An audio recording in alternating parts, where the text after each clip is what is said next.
Are you ready to rest? Not just your body, but your mind. Let the timeless wisdom of the Buddha guide your heart home. There is a moment, quiet, unannounced, when life shifts without asking for our permission. Sometimes it happens in the middle of a crowded day, while we are answering emails, stirring soup on the stove, or sitting at a stoplight waiting for the light to turn green. Sometimes it happens at night, when the world is still and the only sound is our own breathing. But it happens to every one of us. There was a woman, let's call her Eleanor, not someone extraordinary. She didn't meditate in caves or chant ancient scriptures. She was just like anyone else, waking up, going to work, doing her best to be a good person, trying to keep up, to hold things together, to not fall apart in front of others. One Tuesday evening, she sat in her car in the parking lot after work. She didn't turn on the radio. She didn't reach for her phone. She just sat there, hands on the steering wheel, forehead resting lightly on her knuckles. She wasn't crying. She wasn't angry. She was simply tired. Not tired in the way sleep can fix, but tired in the way the heart whispers, "I've been carrying too much for too long." The day hadn't been dramatic. No big fight, no tragedy, no collapse. Just the slow accumulation of invisible weight. Expectation, pressure, worry, self-doubt, trying to be enough. And in that quiet moment, she felt something inside her chest, like a small door creaking open. A realization she didn't know how to put into words. Life is changing, and I don't know how to keep up with it anymore. She didn't know it then, but she was brushing up against something ancient, something the Buddha spoke about more than 2,500 years ago. Impermanence, the truth that nothing stays as it is. We hear that phrase often, everything changes, but rarely do we feel the weight of what it really means. It means the things we love will shift. The people who walk beside us may not walk forever. The versions of ourselves that once felt certain will dissolve like morning mist. Change is not always loud. Sometimes it is the quiet turning of a page inside the heart. Elena didn't know what to do with that feeling. She drove home, unlocked her door, and walked into a quiet apartment. The same furniture, the same warm lights, the same place she had lived for years, but somehow it felt different, like she was walking into someone else's life. She poured herself a glass of water and stood at the kitchen counter, staring at her own reflection in the small window above the sink. And she felt a question rising. Not a dramatic one, not shouted, not desperate, just gentle, soft, curious. What if I don't have to carry everything anymore? The question itself surprised her, because for so long, she believed life was something she had to hold tightly, manage carefully, control completely. Her job, her relationships, her emotions, her identity, her plans. She believed if she let go, just even a little, everything would fall apart. But that night, something shifted. Not a miracle, not an epiphany, just a quiet awareness. Maybe holding on is what hurts. She didn't know it then, but she was awakening to the second great teaching.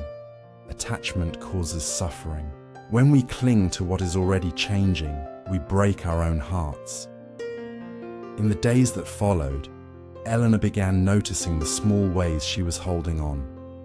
To old conversations she kept replaying, to mistakes she wished she could undo, to fears about being misunderstood, unseen, unworthy. She began noticing how tight her chest felt when she tried to control the outcome of every situation, how her mind spun in circles searching for guarantees, certainty, safety, and she saw, maybe for the first time, that her suffering wasn't coming from the world outside. It was coming from the inside, from how tightly she gripped life. It wasn't life that was heavy, it was the holding. One morning, she sat at her kitchen table with a cup of tea. Steam rose in gentle swirls. The scent of jasmine filled the room, and she simply watched the steam, rising, changing, dissolving. A quiet reminder, everything passes. Everything transforms. Nothing needs to be held forever. There, in that ordinary moment, she understood something deep. Peace does not come from controlling life. Peace comes from letting life flow, and that is when healing begins. Not by force, not by effort, but by softening, by loosening our grip, by allowing ourselves to be with what is. This is the heart of mindfulness, not a technique, not a practice we perform to be spiritual, but a way of coming home to ourselves. The breath enters, the breath leaves, life moves, we move with it. When we stop resisting the moment becomes gentle. This series is not about escaping life, or pretending to be calm, or covering pain with positive thoughts. It is about returning to the simple truth. You do not have to fight your own life. You do not have to force anything to happen. You do not have to become someone else. You do not have to fix every broken thing inside you. You are allowed to slow down. You are allowed to breathe. You are allowed to release your grip.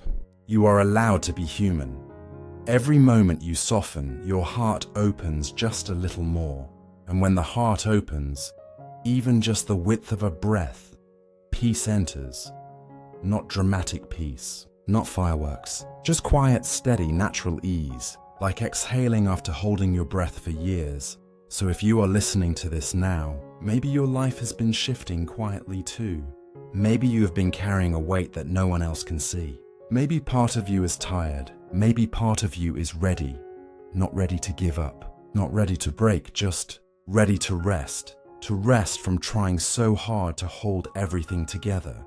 You don't need to let go all at once. No one does. You only need to loosen your grip one breath at a time, because healing doesn't happen by changing who you are.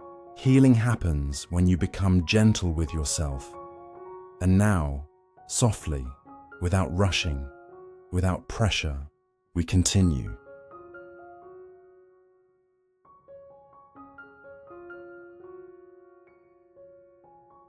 We continue. We begin to walk together into the first lesson. Not with force, not with urgency, but with a quiet curiosity. What happens when life no longer looks the way it used to? There is a moment in every life when the familiar becomes strange. It doesn't always arrive loudly.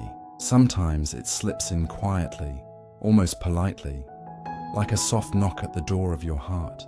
Something shifts in the air, a sense of misalignment, a feeling that the way things used to be no longer fits. Maybe you felt it before. The job that once felt stable now feels heavy. The relationship that once felt comforting now feels distant. The routine that once gave rhythm now feels empty. It's not dramatic. It's not chaos. It's just different. But the difference unsettles us. And we find ourselves thinking, when did life change? And why didn't anyone tell me it would feel like this? There was a man named David. He lived a life that others would have gladly taken. A house with warm lights, a job that paid well, a partner who loved him, a circle of friends who laughed loudly at dinner. From the outside, nothing was wrong. But inside, something was shifting. He would wake up earlier than his alarm, lying in bed, staring at the ceiling, with a dull ache in his chest. Not pain, not panic, just emptiness, a feeling that something was missing, though he couldn't name what it was. He tried to explain it once at a dinner table. "I don't know how to say this," he began, fingers tracing the rim of his glass. "But I feel like my life is happening around me. Not through me." Someone laughed and said, "Sounds like you just need a vacation." Everyone nodded, but the ache didn't leave, because this wasn't exhaustion. It was awakening. This is where many of us stand at some point, in the quiet doorway between who we were and who we are becoming. And this transition, though natural, can feel terrifying, because the mind clings to what is familiar, even if the familiar no longer nourishes us. The Buddha called this stage dukkha, not suffering as in pain, but the subtle discomfort that arises when we try to hold on to what is changing. Like gripping water tightly in the palm of your hand. The harder you cling, the faster it slips through your fingers. David didn't understand what was happening, so he tried to fix it the way many of us do. He changed his routine. He bought new clothes. He joined a gym. He redecorated his living room. He tried journaling. He tried being busier. He tried being less busy. But the ache remained, because the ache wasn't asking for distraction. It was asking for attention. It was life speaking, and life was saying, something inside you is ready to grow. One evening, David was sitting on a park bench near his apartment. The trees were bare, late autumn. The world was quiet in that special way only cold evenings can create. He watched the leaves on the ground shifting with the wind, lifted, carried, placed somewhere new. And for a moment, he felt the truth. Everything is changing. Not just the leaves, not just the seasons. Me too. He had known this in his mind, but that night, he felt it in his bones. And feeling it, that was the beginning of awakening. In Buddhism, we call this realization impermanence. It is the understanding that nothing stays the same. Not our bodies, not our thoughts, not the people we love, not our circumstances, not even the version of ourselves we once believed we were destined to remain. This truth can be frightening, but it can also be freeing, because if everything changes, then no sadness is final, no confusion is permanent, no loneliness lasts forever, no lost version of you is lost beyond return. Like the tides, life moves, and so do we. David did not suddenly become enlightened. There was no dramatic turning point where everything made sense. Instead, he simply allowed himself to acknowledge, my life is changing. And maybe that's okay. He didn't quit his job. He didn't end his relationship. He didn't run away. He just stopped pretending everything was exactly the same.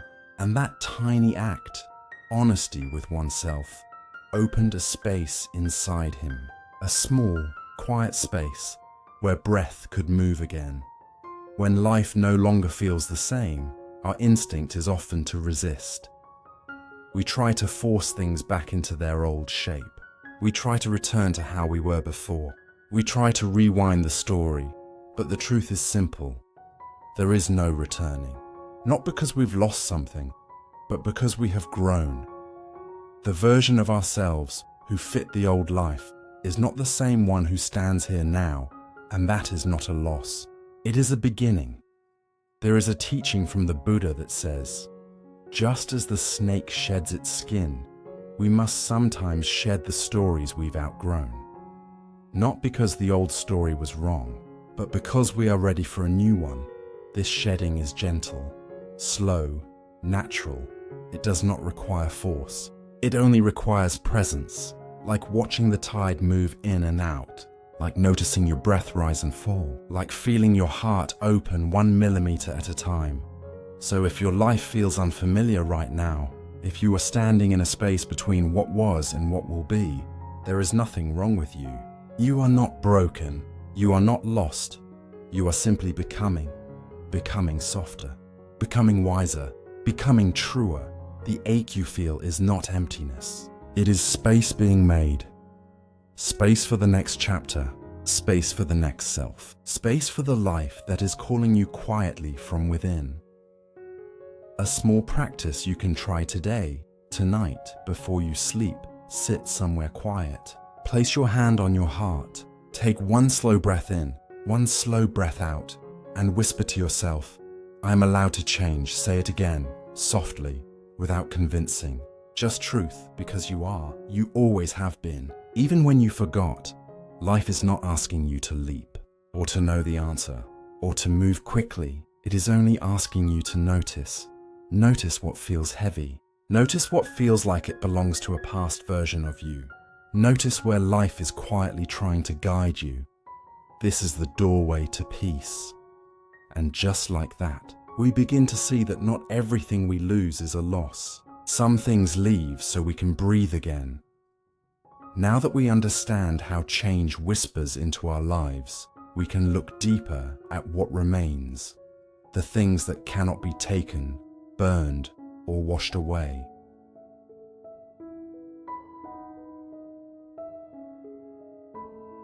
Lesson 2. What truly cannot be lost. There was once an old monastery on a quiet hillside, surrounded by cedar trees that whispered when the wind passed. The walls were simple, built from stone that had weathered many winters. Inside the monastery lived a group of monks, and among them was an elderly teacher named Master Lin. Master Lin was gentle. His voice was soft, his eyes calm, and he walked as though every step was a small prayer. People traveled far to speak with him, not because he had answers to every question, but because being near him felt like resting after a long journey. His presence itself was medicine. One evening, a terrible fire swept through the monastery. It came suddenly, wind-fed, wild, unstoppable. The monks rushed to bring water to save what they could, but the flames were faster than hands. Shelves of hand-copied scriptures burned. Bamboo mats and wooden bowls cracked in the heat. The ancient library, filled with writings collected for centuries, collapsed in smoke and embers. When the fire finally died, the monks stood in silence. The home they had tended, prayed in, and loved was mostly gone. Some monks cried, some were motionless, some stared into the ashes as though the meaning of their lives had just turned to smoke. But Master Lin stood quietly among them, not unaffected, but unmoved in spirit. One young monk, devastated, turned to him and said, "Master, we have lost everything." Master Lin looked at the burning ground. He took a slow breath, and then he said, very gently, "No, only the things that could be burned were burned." Those words lived inside the monks for years, and perhaps they can live inside us too, because every one of us, no matter where we live, what we believe, how we speak, has been through a fire. Not a fire made of flames, but a fire made of life. A relationship that ended, a dream that did not grow the way we hoped. A person we loved deeply who is no longer here, a version of ourselves that we had to say goodbye to. Life burns, not to punish us, but because everything that is temporary must one day fall away. The Buddha taught that all conditioned things are impermanent, but he also taught something just as important. What is real cannot be destroyed. What is essential cannot be lost. This is not poetry. It is a truth you can feel in your body if you sit with it. Think about love. Not the romantic love that sparkles in movies, but the quiet kind. The love a mother places in her child's lunchbox. The love between friends who show up when words fail. The love you feel when you see someone smile and your heart softens. That kind of love does not burn. It does not disappear. It changes shape, but it never dies. Even when someone is gone, the way they loved you stays living in your gestures, your decisions, your voice, your presence.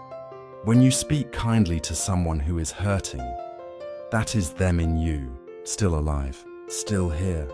So nothing was lost, only the form changed.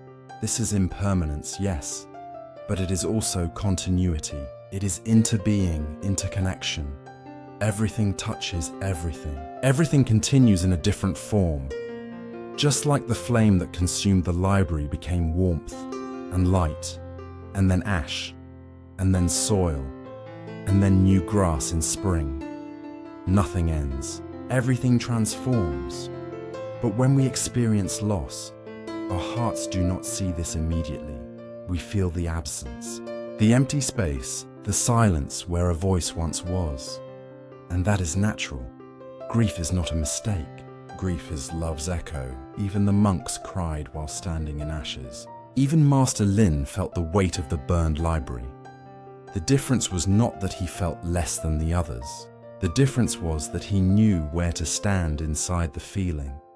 Instead of standing in the loss, he stood in what remained. He understood. Everything that can burn is not the essence of who we are. Everything that can be taken was never truly ours. This is the heart of letting go. Letting go does not mean forgetting, or erasing, or pretending. Letting go means choosing to hold only what is real. Let's return to David from before. After realizing his life was changing, something else began to shift too. He started asking himself, if the things I held on to so tightly can fall away, then what in my life is real? What remains when the roles, routines, achievements, and identities fade? He didn't find the answer immediately, but answers like this don't come quickly. They arrive softly, like dawn, slow, gradual, inevitable.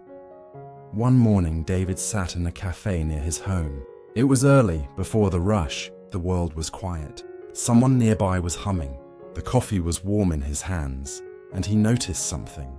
He felt peaceful, not because he had solved his life, not because he figured out his future, not because he had clarity, but because in that moment, he wasn't trying to be anything.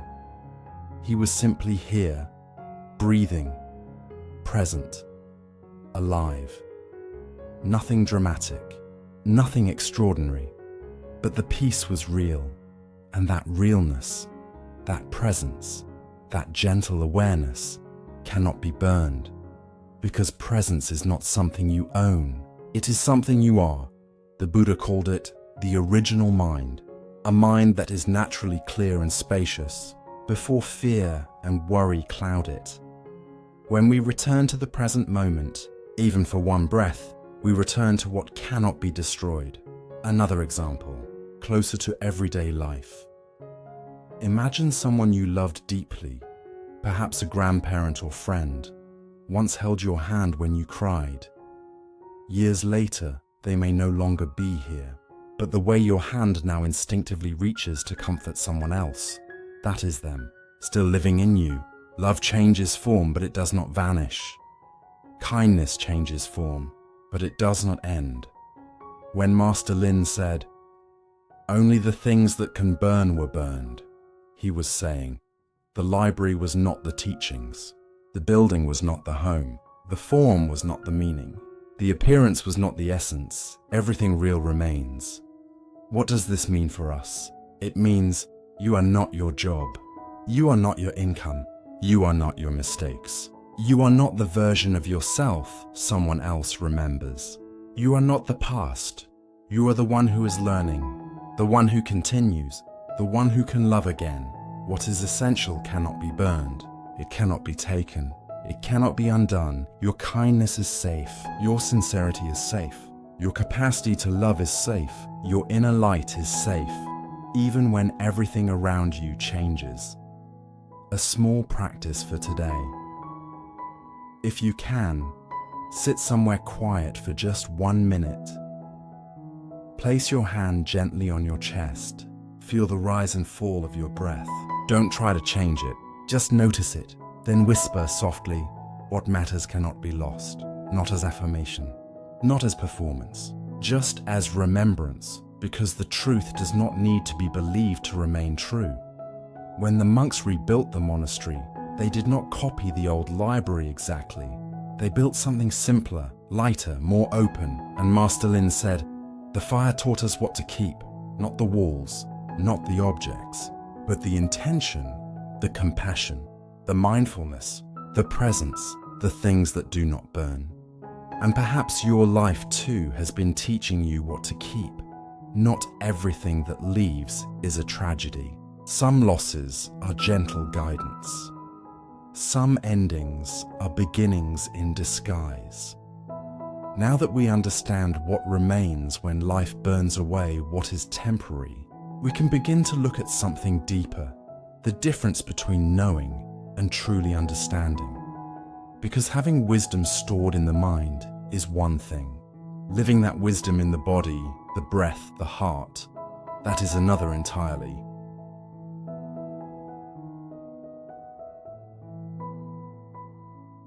Lesson 3. When we mistake knowing for understanding. There is a difference between holding a truth in your mind and holding it in your heart. Most of us know this, at least intellectually, but the distinction is subtle, and we often glide past it without noticing. We think that because we know something, because we've read about it, talked about it, heard it many times, we have already understood it. But knowing is like reading a recipe. Understanding is tasting the food. One is information, the other is embodiment. One happens in the mind, the other happens in the living, breathing, aching place inside us. There was once a young scholar named Thomas. He had read hundreds of books on philosophy, religion, and psychology. He could speak fluently about human suffering, compassion, and enlightenment. His shelves were lined with literary spines, gold-embossed titles from ancient to modern thinkers. He was admired for his intelligence. People often said, "You are wise beyond your years." One day, he traveled to visit an old Buddhist teacher named Elder Sun, who lived in a modest hut beside a river. Thomas wanted to deepen his spiritual knowledge, or so he believed.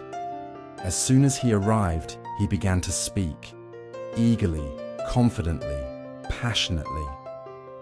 He spoke of meditation theory. He spoke of the Four Noble Truths. He spoke of emptiness, impermanence, mindfulness, compassion. He spoke and spoke and spoke, like a river in flood season. The old teacher listened patiently. After some time, Elder Sun began to prepare tea. He warmed the cup. He lifted the kettle, and he poured. The tea filled the cup, and then it reached the brim, and then it began to overflow. Hot tea spilled across the table and onto the floor. Suddenly, Thomas leaped up. "Stop!" he exclaimed. "Can't you see the cup is full?" The teacher looked at him gently and said, "Like this cup, your mind is full of ideas. You cannot receive anything new until you empty yourself first." Thomas froze. In that moment, he understood, not with his mind, but with his quiet, awakening heart, that everything he thought he knew had simply filled him with pride, not wisdom. We all have a bit of Thomas inside us. We read about letting go. We say we understand impermanence. We repeat quotes about mindfulness and healing. But then, someone leaves, something ends, life shifts, and suddenly the knowledge leaves us. We panic, we cling, we grasp for answers. We try to fix what hurts. In those moments we realize we only knew the words. We had not yet lived the truth. One of the most compassionate teachings of the Buddha is this: wisdom is not gained by thinking. Wisdom is gained by living. Understanding does not come from memorizing lessons. Understanding comes from walking through fire, from breaking open, from sitting with feelings we once tried to escape. Pain has a way of teaching the heart what the mind could not. This is not punishment. It is awakening. There is a woman I once knew. We can call her Mia. Mia could talk beautifully about forgiveness. She believed in kindness, in empathy, in letting go. But when someone she loved deeply betrayed her trust, her heart felt wounded. The pain was sharp, raw, unfiltered. In that moment, every quote about compassion disappeared. Nothing sounded wise, nothing felt spiritual. All she felt was grief. For months, she carried that hurt like a stone inside her chest. She tried meditations, affirmations, journaling. Things she had learned were good for healing. But she did them the way someone rushes through a recipe, hoping for guaranteed results. One day, exhausted, she sat quietly on her balcony at dusk. The sun was low, the world a muted gold. She was too tired to try anymore.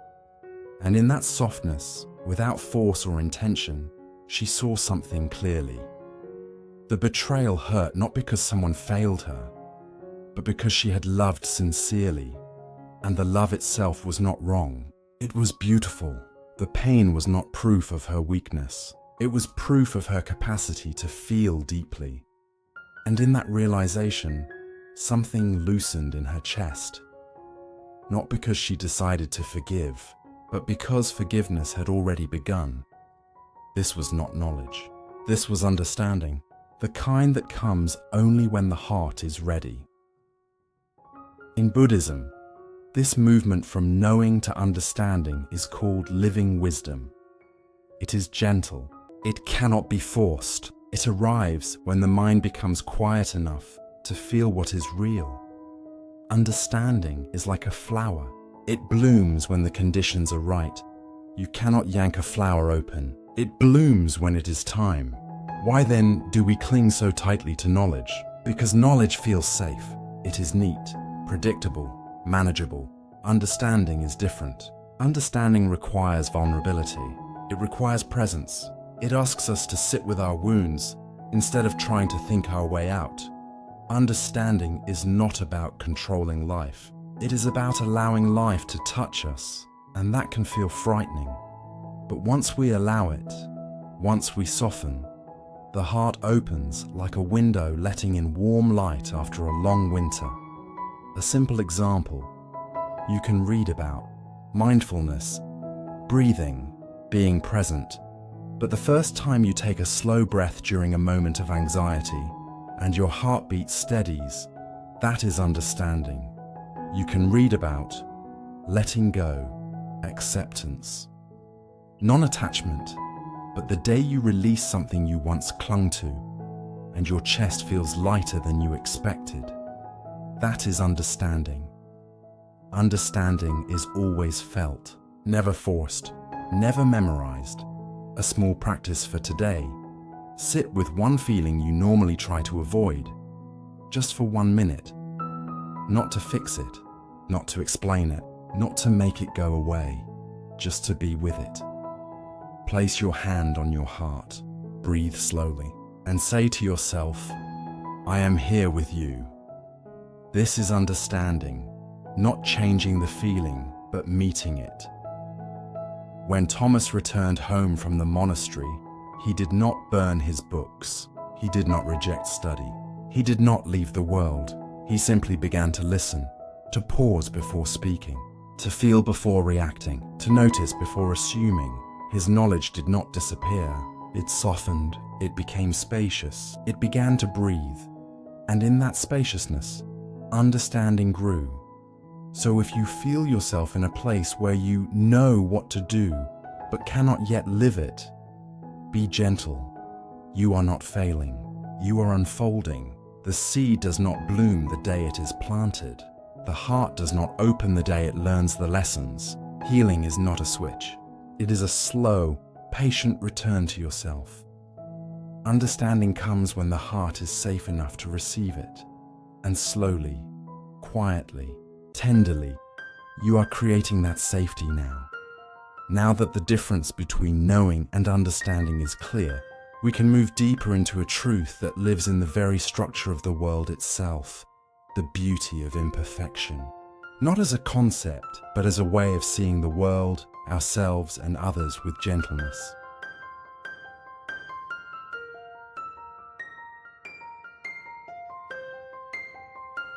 Lesson 4. The beauty of what isn't perfect. There is a story often told in Zen tradition about a pine tree that grew behind an old temple.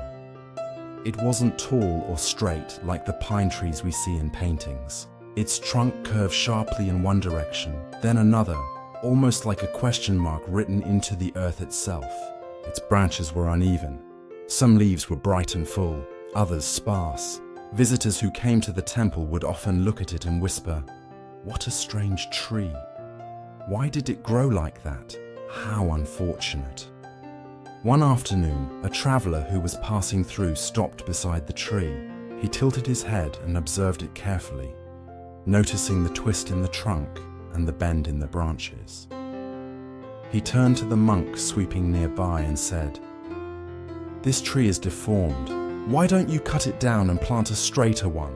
The monk paused, his broom resting gently on the ground. He smiled and replied, "The tree is shaped by everything it has survived. Floods, storms, harsh winters, dry summers. Every bend and curve was the story of endurance. If the tree had tried to be straight, it would not have survived."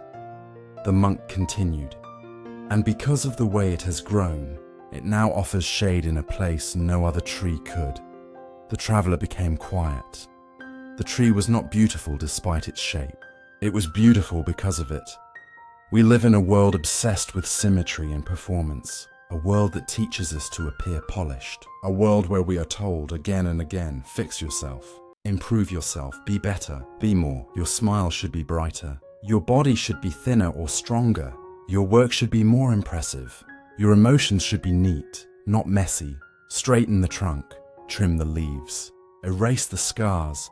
But the truth is, the things we call imperfections are often our greatest teachers. They are not flaws. They are history, proof of growing, proof of surviving, proof of loving, even when loving hurt, just like the pine tree. In Buddhism, there is a concept known as a Japanese aesthetic rooted in Zen understanding. It means beauty is found in imperfection, value is found in incompleteness, life is deepest where it is allowed to be real. We tend to think beauty is something flawless, but flawless things rarely move the heart because they don't hold stories. A cracked cup that has been used for years can feel warmer in the hands than a perfect cup untouched by life. A person who has cried deeply often speaks more kindly than someone who has never broken. A heart that has been hurt and healed knows how to love more gently than a heart that has never been touched. Perfection is not what makes us lovable. Our humanity is. Let's return to someone familiar from earlier, David. After acknowledging that his life was changing, David began noticing something else, the way he judged himself. He noticed how often he believed he should be doing better, how often he criticized himself for feeling tired or lost, how often he compared his journey to others and felt he was behind. One morning, he sat alone in his apartment, uneasy and frustrated with himself, thinking, "Why can't I just be stronger? Why can't I be more stable? Why does my heart feel so fragile?" He felt shame for not being the perfectly composed version of himself he thought he should be. And then something simple happened. He looked down at a ceramic bowl he had bought years earlier from a small craftsman's shop. The bowl had a visible crack that had been repaired with gold lacquer. It was part of a Japanese practice called the art of repairing what was broken with gold. The crack was not hidden. It was highlighted, illuminated, celebrated. The bowl was more beautiful because it had been broken and mended.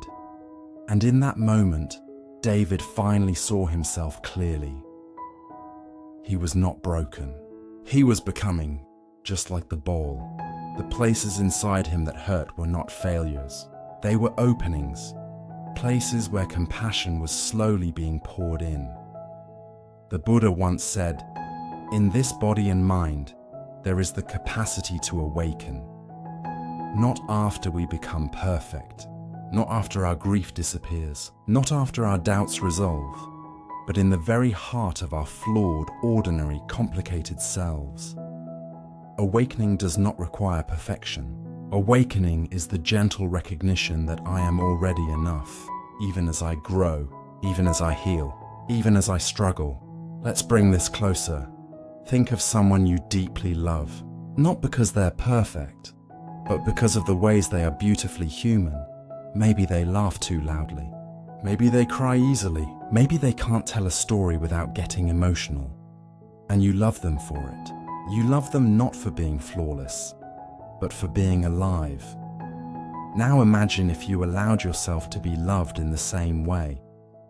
Not for being strong, not for being organized, not for being calm, productive, wise, or unshakable, but simply for being you. soft-hearted, growing, learning, trying, even when it's messy, especially then. In Buddhist teachings, the self we try so hard to perfect is just a collection of constantly changing conditions, thoughts, habits, memories, fears, hopes. It is not solid. It is not permanent. It is not something we need to defend. Our imperfections soften the shell around the heart. They make us reachable. They allow us to connect. The pine tree is beautiful because the storm shaped it. And we are the same. A small practice for today. Find one thing about yourself that you often criticize. Maybe you are sensitive. Maybe you get overwhelmed easily. Maybe you struggle to let go. Maybe you feel things deeply. Instead of trying to change it, try simply saying, "This is part of my story," not to justify it, not to glorify it, just to acknowledge that. This too is how I learned to live. Then, place your hand gently over your heart and breathe, slowly, tenderly, as if you were comforting a child. Because in many ways, you are. There is a younger version of you inside, still learning how to grow, and they deserve compassion. When the traveler walked away from the twisted pine tree, he no longer saw it as flawed. He saw it as evidence of life. You too are evidence of life. Your scars are where the light has entered. Your bends are where you adapted. Your softness is where you refuse to become hardened. You are not less because you are imperfect. You are more because you are real. Now that we have seen how beauty lives in our imperfect, growing selves, we can begin to look at something deeper still. Why we suffer when we try to hold on too tightly. Why we tighten our grip in fear, and how to begin loosening it gently without force.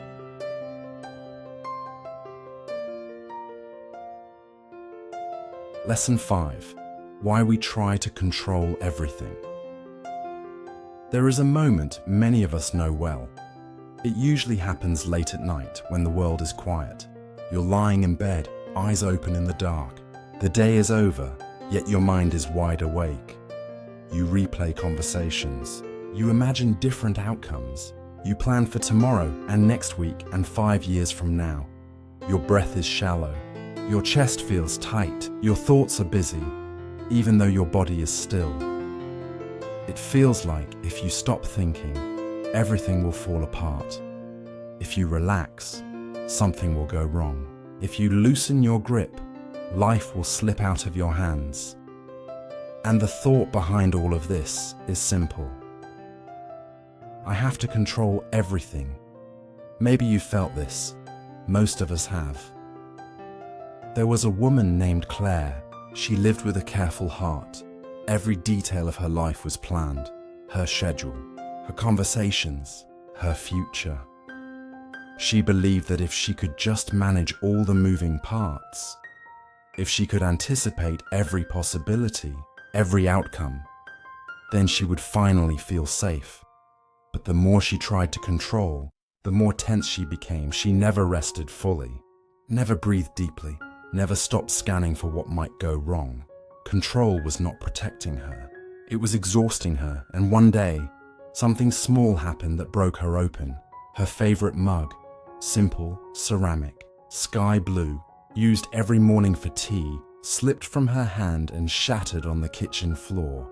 It was trivial, almost ridiculous, a cup breaking, but she sat on the floor, surrounded by pieces of blue pottery, and she cried, not because of the mug, but because she realized something inside her had been breaking for a long time.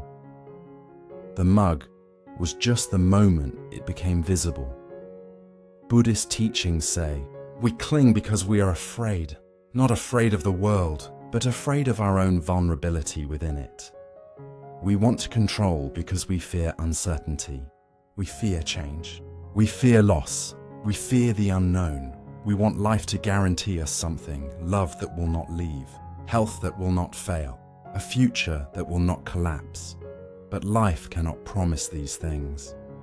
Not because life is cruel, but because life is alive, always moving, shifting, flowing. So the more we try to freeze things, the more unnatural it becomes, like holding your breath underwater. Eventually, your body demands to exhale. In Buddhism, this clinging is called the grasping that turns life into suffering, not because wanting stability is wrong, but because trying to force stability where it cannot exist is like trying to hold water in a closed fist. The tighter the grip, the faster it escapes. We try to control because we believe, if I don't hold everything together, everything will break. But the truth is softer. Life holds itself together. We only need to meet it. Let's return to Claire. After the mug broke and she cried on the floor, she didn't suddenly become calm. Realizations are not lightning bolts. They are gentle dawns, light spreading gradually over the horizon. But something inside her softened. The next morning, she made tea in a plain cup. She watched the steam rise. She didn't rush, and for the first time in a long time, she noticed her breath. And out, in and out. She realized how long she had been breathing like someone preparing for battle, even on peaceful days. She realized she had been living not in the present, but in imagined futures, and she whispered to herself, I don't have to carry everything. That was the beginning of release. Not full release, just a beginning, a loosening, a softening, a breath. Control is not a personality trait. It is a response to fear, to uncertainty, to old wounds. Somewhere in our past, something hurt us, something left us, something changed when we didn't want it to, and we learned. If I'm careful enough, this won't happen again. This is the heart of control, a child inside us trying to feel safe. Not wrong, not weak, just scared. And the child does not need discipline. The child needs a hug.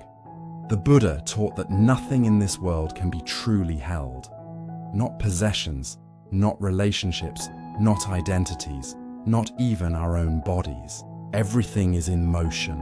This is not meant to frighten us. It is meant to free us. Because if nothing can be held forever, then we don't have to hold perfectly. We don't have to protect everything.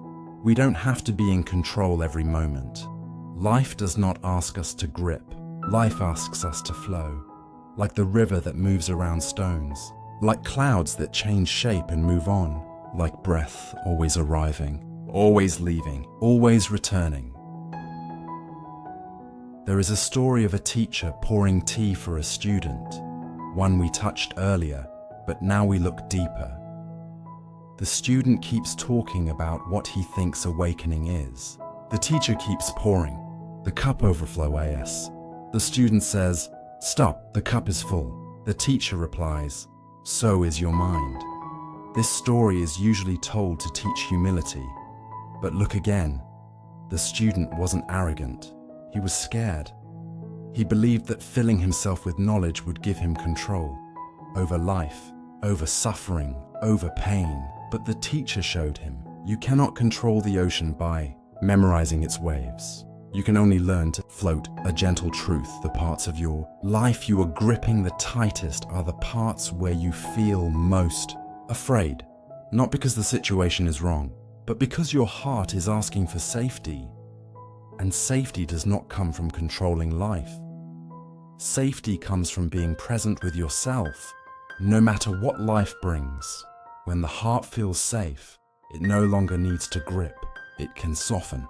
It can trust. It can breathe. A small practice for today. The next time you notice yourself trying to control, trying to fix, predict, or manage everything, pause. Place your hands softly over your chest. Feel the warmth of your own palm and say, quietly, I am safe to soften. Just once, just softly. Just a reminder not to force change. Just to meet yourself each time you say it. The grip loosens, not all at once, but breath by breath. And breath is all we ever need.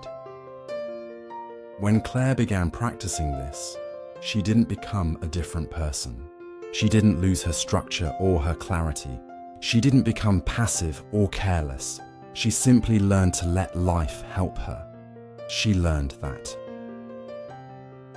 Not every conversation needs to be controlled.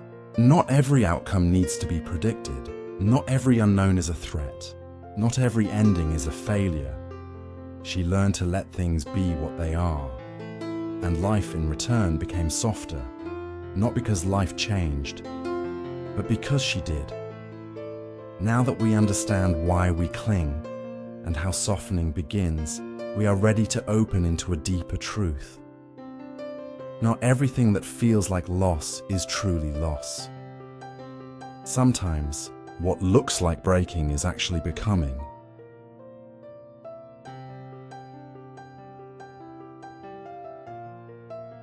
Lesson 6. Lesson 6. When misfortune is actually helping us break free. There are moments in life when something breaks, a relationship ends, a job collapses, a plan falls apart, a dream dissolves just when we finally reached out to touch it. And in that moment, it feels unfair. It feels cruel. It feels like life is taking something from us. We ask, why this? Why now? Why me? Our hearts tighten. Our breathing shortens. We cling harder to what is slipping away. Because something in us believes, if I lose this, I lose a part of myself. But what if misfortune, what if loss, what if endings are not punishments, but openings? Not walls closing in, but doors quietly unlocking. What if the thing we are terrified to release was the same thing slowly weighing down our spirit? What if the breaking is actually the beginning of freedom? There was a man named Daniel.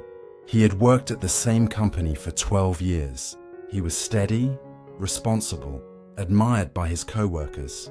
He showed up early, stayed late, helped others, rarely complained.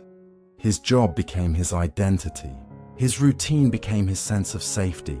His paycheck became his certainty. And deep down, he believed that as long as he held on to this job, he was secure. But inside, something quiet had been flickering. A fatigue he couldn't explain. A sadness he couldn't name. A sense that he was living someone else's life. He ignored it. Because stability felt safer than change. Because certainty felt safer than risk. Because clinging felt safer than letting go. Until one afternoon, his boss called him into an office and said the company had to downsize. His position was gone. Just like that. The floor beneath him felt like it disappeared. The breath left his chest. He walked out of the building in silence, his box of belongings in his hands. It felt like disaster, like life had betrayed him. For weeks, Daniel woke up with a knot in his stomach. He worried, he panicked, he felt small. He thought, I have lost everything. Who am I now? He believed that the loss was the problem. He believed that life had taken something from him. But slowly, very slowly, something unexpected began to happen.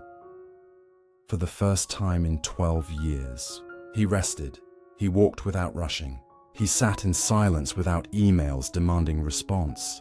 He made tea in the morning and actually tasted it. He watched sunlight move across his living room wall. And one day, sitting quietly by his window, he noticed something. He didn't miss the job. He missed the idea of security. The job had not been a home. It had been a cage decorated to look like home. He had not lost himself. He had simply lost the shell he had been hiding inside. In Buddhist teaching, there is a concept called impermanence. But tied inside impermanence is another truth. Sometimes things fall away, not because they are being taken, but because they are no longer ours to carry. Life is constantly removing what we have outgrown, not as punishment, but as liberation, the job that limits our growth, the relationship that dims our inner light, the belief that keeps us small, the identity that is too tight for who we are becoming. But when these things fall away, it rarely feels like liberation. It feels like heartbreak. because the mind clings to what is familiar, even when the familiar is hurting us. There is a Zen story about a farmer whose horse ran away. The neighbors said, "What terrible luck," the farmer replied. Maybe. The next day the horse returned, bringing 2 wild horses with it. The neighbors said, "What wonderful luck," the farmer replied. Maybe. The next day, his son tried to ride one of the wild horses, fell, and broke his leg. The neighbors said, "What terrible luck," the farmer replied. Maybe. The following week, soldiers came to recruit young men for the army. They did not take the farmer's son because of his injury. The neighbors said, "What wonderful luck," the farmer replied only, "Life is always more than we can see. We judge things too quickly. We call something good or bad before we understand what it is becoming." Sometimes the closed door is actually the hand of life turning us gently in a new direction. Sometimes the loss is life whispering, "You are meant for something else." Sometimes the breakup is the beginning of learning how to love yourself. Sometimes the illness is the moment the soul finally asks for rest. Sometimes the failure is the clearing of a path we never would have walked otherwise. What if misfortune is not misfortune? What if it is grace in disguise? Let's come back to Daniel. Months after losing his job, he began volunteering at a small community library. Not because he planned it, but because he needed somewhere to go, somewhere quiet, somewhere gentle. There, he discovered a joy he had forgotten: helping others, listening, being present. He began teaching children to read. He began organizing community story nights. He began smiling in a way that didn't feel forced. One evening, as he locked up the building, he paused in the doorway and realized he felt lighter, more alive, more connected, more himself than he had in years. The loss had not broken him. The loss had freed him. It had removed a version of his life that was too small for him, and only once the shell cracked could something larger begin to breathe. Buddhism teaches, suffering is not caused by what happens to us. Suffering is caused by our resistance to what happens. When we fight change, we suffer. When we soften into change, we expand. This does not mean we must like the loss. It does not mean we must pretend the pain is pleasant. It does not mean we must smile through heartbreak. It means we allow ourselves to be changed by what life is asking us to let go of. We trust that something in us is unfolding, even when we do not yet know what that something is. A small practice for today. Think of something in your life that you are grieving. A change, a loss, a closed door, a path that has ended. Place your hand on your heart. Breathe slowly, softly, gently, and whisper, "Maybe this too is guiding me, not to erase the pain, not to deny the hurt, just to allow space for possibility." You do not need to believe the words. You only need to let them sit beside you like a quiet friend. Understanding will come naturally, in its own time. Now that we have seen how loss can be the beginning of liberation, we can begin to look at something even more tender. How to stay present with pain, without running, without resisting, without closing our hearts. Because healing does not begin when pain disappears. Healing begins when we learn how to sit with it.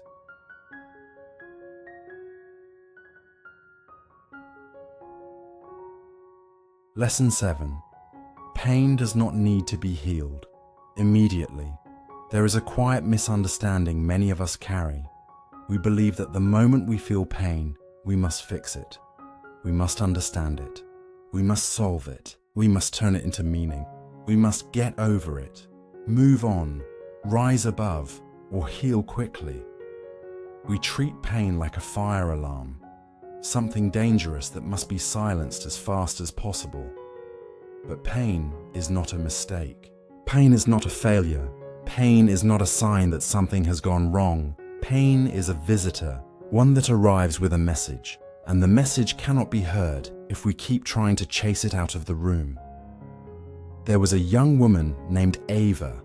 She had recently gone through a breakup she did not see coming, not because the relationship was perfect, but because she loved with her whole heart. She thought love meant making it work no matter what. She thought devotion meant holding on even when it hurt. She believed that if she tried hard enough, she could keep the connection alive. But one day, the person she loved said, "I can't do this anymore," and the world seemed to tilt sideways. Her chest felt hollow. Her hands trembled. She felt a silence inside her that was louder than screaming. Everyone around her tried to help. "You just need to stay busy. You'll get over it soon. You're stronger than this. There are other people out there. Everything happens for a reason."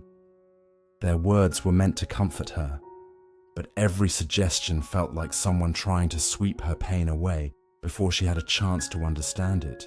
She didn't want to move on. She didn't want to be okay yet.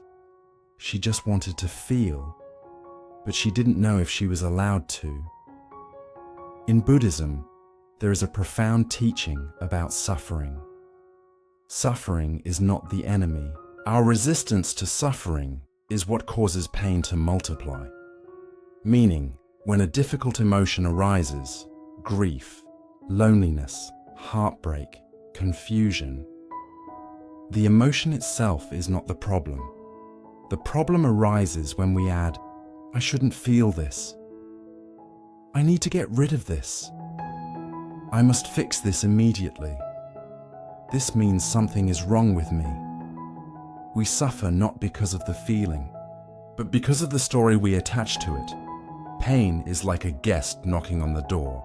It only becomes overwhelming when we try to barricade the door shut. One evening, Ava sat alone in her bedroom, her heart heavy.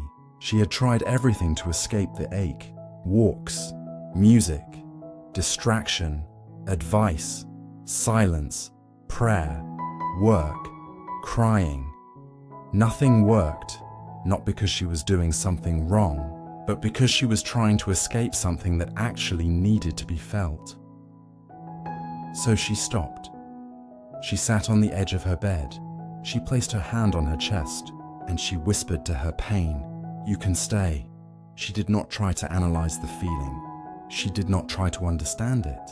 She did not try to change it. She just allowed it to exist, softly, gently, simply. And in that moment, the pain didn't go away, but it softened, just slightly, like ice melting under warm hands. We are often taught that strength means not hurting, but true strength is the ability to sit with our hurt without needing to hide from it. Just like the Buddha sitting beneath the Bodhi tree, he did not run from suffering. He sat with it. He allowed it to speak. He allowed it to move through him. He allowed himself to feel everything, and that is how awakening happened. Not by escaping suffering, but by turning toward it with compassion. Think of rain. When we step into the rain does not change. It still falls. It still wets the earth. It still touches our skin. But if we stand softly, without fighting, we can feel the water, the coolness, the sound, the presence. Pain is the same. It falls. But when we stop running from it, we feel it as part of being alive, not as a punishment. Pain is the proof that we are capable of loving deeply, caring deeply, connecting deeply. Pain is the echo of love. Pain is love asking to be understood. One day, Ava walked to a quiet lake near her home. She sat by the water, watching gentle ripples move across the surface. She noticed something. The ripples did not try to disappear. They came and went naturally, like breath, like seasons, like emotions. She thought to herself, maybe pain is not something to overcome. Maybe pain is something to accompany. Accompanying means holding your own hand, sitting with your own heart, letting yourself feel without rushing to the finish line. Pain has no schedule. Healing has no deadline. The lotus does not bloom the day the seed is planted. The seed must first dissolve, break, soften, be rewritten. And no part of that is wrong. It is transformation. A gentle truth. You do not need to heal quickly. You do not need to rise immediately. You do not need to be okay today. You only need to be here, with yourself, with your breath, with your heart, with the version of you that is trying. That is learning. That is aching. That is human. You are not behind. You are not failing. You are not weak. You are opening, and openings are tender. A small practice for today. When you feel pain rising, try this. Sit down somewhere quiet. Place one hand on your heart. Take one slow breath in and one slow breath out. Whisper to yourself, "This hurts, and I am still safe." Notice how the breath moves. Notice how the chest expands and contracts. Notice how the body softens when you do not force it. You are learning to sit with your own heart. That is courage. That is healing. That is awakening. Pain does not disappear because we understand it. Pain dissolves when it has been held, gently, patiently, with love, not rushed, not forced, not corrected, just held.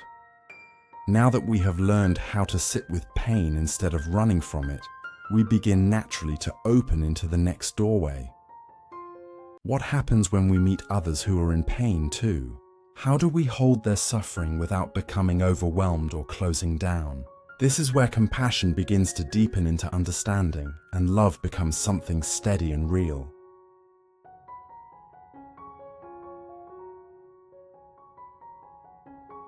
Lesson 8. Loving others, not because they are right, but because they are hurting. There is a quiet truth we learn only after the heart has broken a few times. Most people are not unkind because they are bad. They are unkind because they are hurting. When someone speaks sharply, shuts down, withdraws, blames, criticizes, lies, clings, pushes away, or runs, it is rarely because they want to cause harm. It is because something inside them is aching, something tender, something frightened, something unresolved. And when a person is hurting, they often do not know how to ask for help. So the pain speaks for them, not gently, not clearly, but loudly, defensively, chaotically. Pain has a language of its own. Sometimes it looks like anger, sometimes silence, sometimes control, sometimes distance, sometimes cruelty, not because the person is cruel, but because pain that has not been understood will try to protect itself the only way it knows how. There was a man named James. He had a reputation among his friends for being cold, difficult to connect with. He didn't show affection easily. He didn't talk about feelings. He didn't hug. He didn't cry. He didn't soften. People thought he simply didn't care, but they never knew the story he carried. When he was a child, he had learned that expressing emotion was dangerous. When he cried, he was told to stop. When he reached out, he was met with distance. When he asked to be held, he was told to toughen up. So, he trained himself not to need anyone. He built walls, not of stone, but of silence. Years later, when someone tried to love him, they could not understand why he seemed so distant, so closed. They thought, maybe he just doesn't love. But love was not the problem. Fear was. He was not pushing them away because he didn't care. He was pushing them away because he cared so deeply that the possibility of losing love felt unbearable. The heart that looks hardest on the outside is often the one that has been broken the deepest. In Buddhism, compassion is not about agreeing with someone. It is not about deciding who is right or wrong. Compassion is the recognition that everyone is carrying something you cannot see. The Buddha taught that all human beings share three things. We love, we lose, we suffer because of the love and the loss. When we remember this, Something inside us softens. We stop trying to win. We stop trying to punish. We stop trying to defend. We stop asking who is right, who is wrong, who deserves forgiveness. And we begin asking, where is the wound? What is hurting here? Because when we understand where the wound is, love becomes natural, not effort, not duty, not sacrifice, just love. There is a Buddhist saying, if you knew what the other person has lived, you would kneel at their feet and weep. Not because we pity them, but because we would finally see them. See the childhood scars, see the unspoken fears, see the nights they cried alone, see the hopes they buried, see the love they wanted to give but didn't know how. Pain is not always visible. Sometimes it hides in laughter, sometimes in silence, sometimes in success, sometimes in perfection, sometimes in anger. The person who seems least breakable is often breaking quietly when no one can see. There was a woman named Lila. She worked with someone who always criticized her. No matter how well she did, this co-worker found fault. It hurt her deeply. She took it personally. She wondered what she had done wrong. One afternoon, she learned something. This co-worker was caring for a sick parent alone, barely sleeping, barely coping, terrified. Suddenly, everything made sense. Nothing about the co-worker changed, but everything about how Lila saw her changed. The criticism was not about Lila. It was the co-worker's pain speaking aloud, a desperate attempt to release pressure that had nowhere else to go. When Lila understood the pain behind the behavior, she did not feel hurt anymore. She felt tenderness. Understanding does not erase boundaries. It does not mean we allow harm. It does not mean we accept mistreatment. It simply means we respond to pain with compassion, not resentment. We do not add more suffering to a world already filled with it. Compassion is not weakness. Compassion is courage. It takes strength to soften when the world has taught you to harden. It takes wisdom to see pain inside anger. It takes maturity to love someone without needing them to be perfect first. Compassion is not saying, what you did is okay. Compassion is saying, I see you. I see your suffering. And I will not let your suffering turn me into someone unkind. This is the heart's highest intelligence. This is what love looks like when it learns to breathe. A practice to bring into daily life.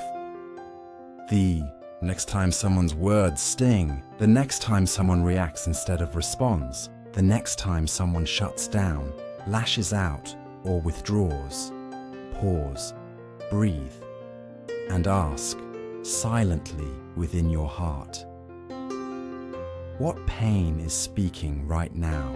Not, what is wrong with them? Not, how do I fix them? Not, how do I defend myself?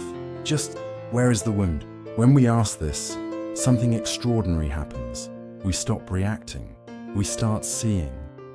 And when we see the suffering in another, we naturally respond from a softer, steadier place, not with judgment, but with presence, not with rejection, but with understanding, not because they are right, but because they are hurting.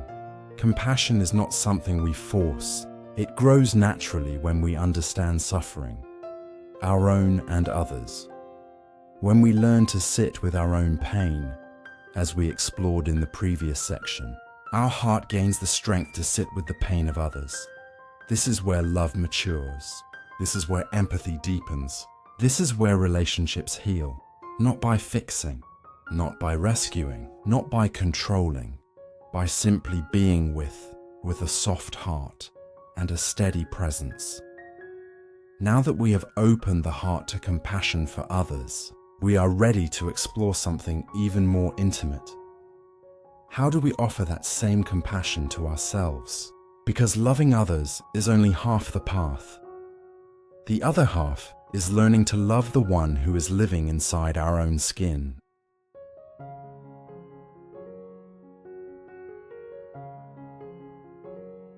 Lesson 9. Compassion begins with yourself. there is a quiet contradiction many of us carry in our hearts. We know how to comfort others. We know how to listen. We know how to hold their pain gently, patiently, kindly. Yet when we are hurting, we speak to ourselves with harshness, judgment, and impatience. We tell others, "It's okay to feel sad. You're doing your best. Take your time.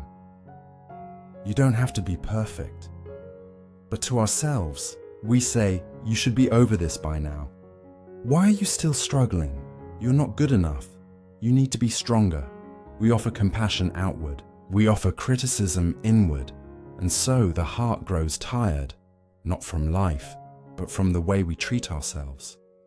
There was a woman named Sarah. She was the kind of person who always showed up for others. If someone needed help, she was there. If someone cried, she listened. If someone was lost, she guided. People often said she was the strong one. But when she was alone, she felt a familiar, quiet ache, a tiredness that lingered behind her ribs. She didn't know how to rest. She didn't know how to receive. She didn't know how to be held. And she certainly did not know how to be gentle with herself. One night, after a long day of supporting others, she sat at her kitchen table and realized something. She had never spoken to herself with the same kindness she gave away so easily. She had learned to love others, but she'd never learned to love herself. In Buddhism, compassion isn't just something you give. It's the gentle way you choose to be with others, especially when they're hurting. Compassion, in its purest form, is a circle. What you offer outward must also return inward. If compassion flows only in one direction, the heart eventually empties. You cannot pour from an empty cup. You cannot heal others while denying your own wounds. You cannot comfort the world while abandoning yourself.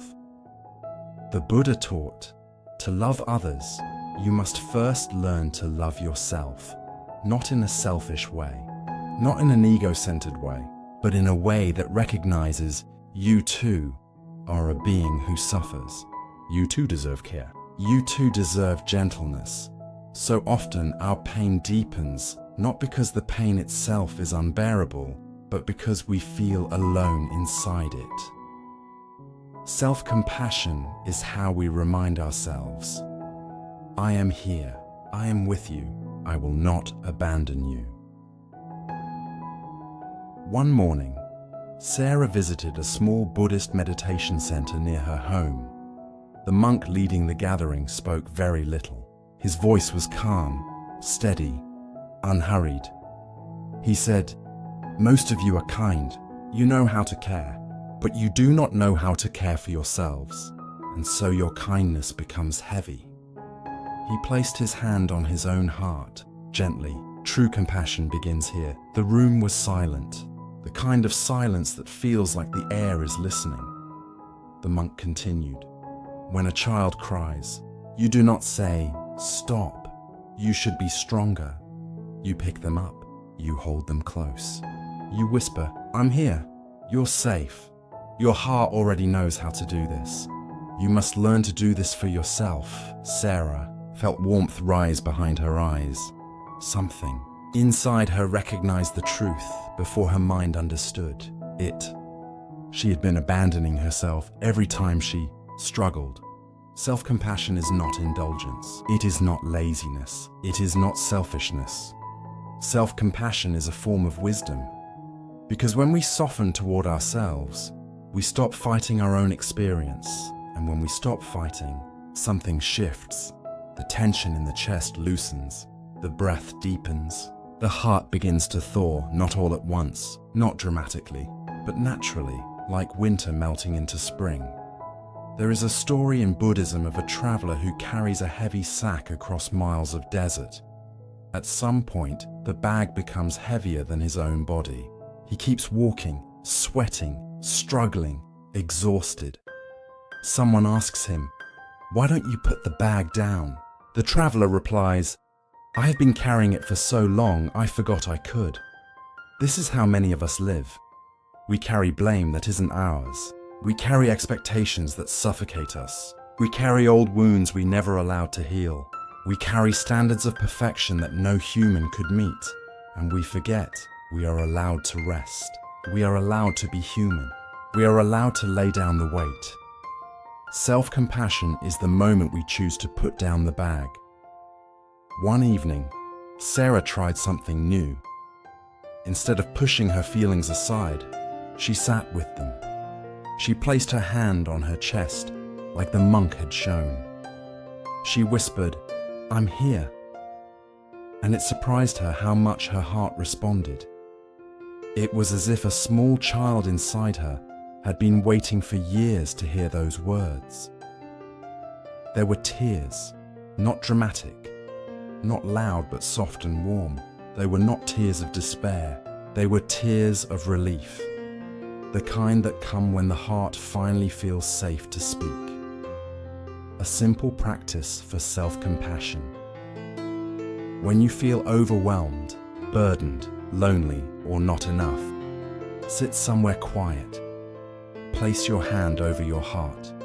Take one slow breath in and one slow breath out. Whisper gently, "I am doing the best I can." You don't have to fully believe it. You just have to offer it. The heart hears it. The body hears it. Something inside softens, and that softening is the beginning of healing. Self-compassion is not about avoiding responsibility. It is not about letting ourselves stay stuck. It is not about pretending everything is okay.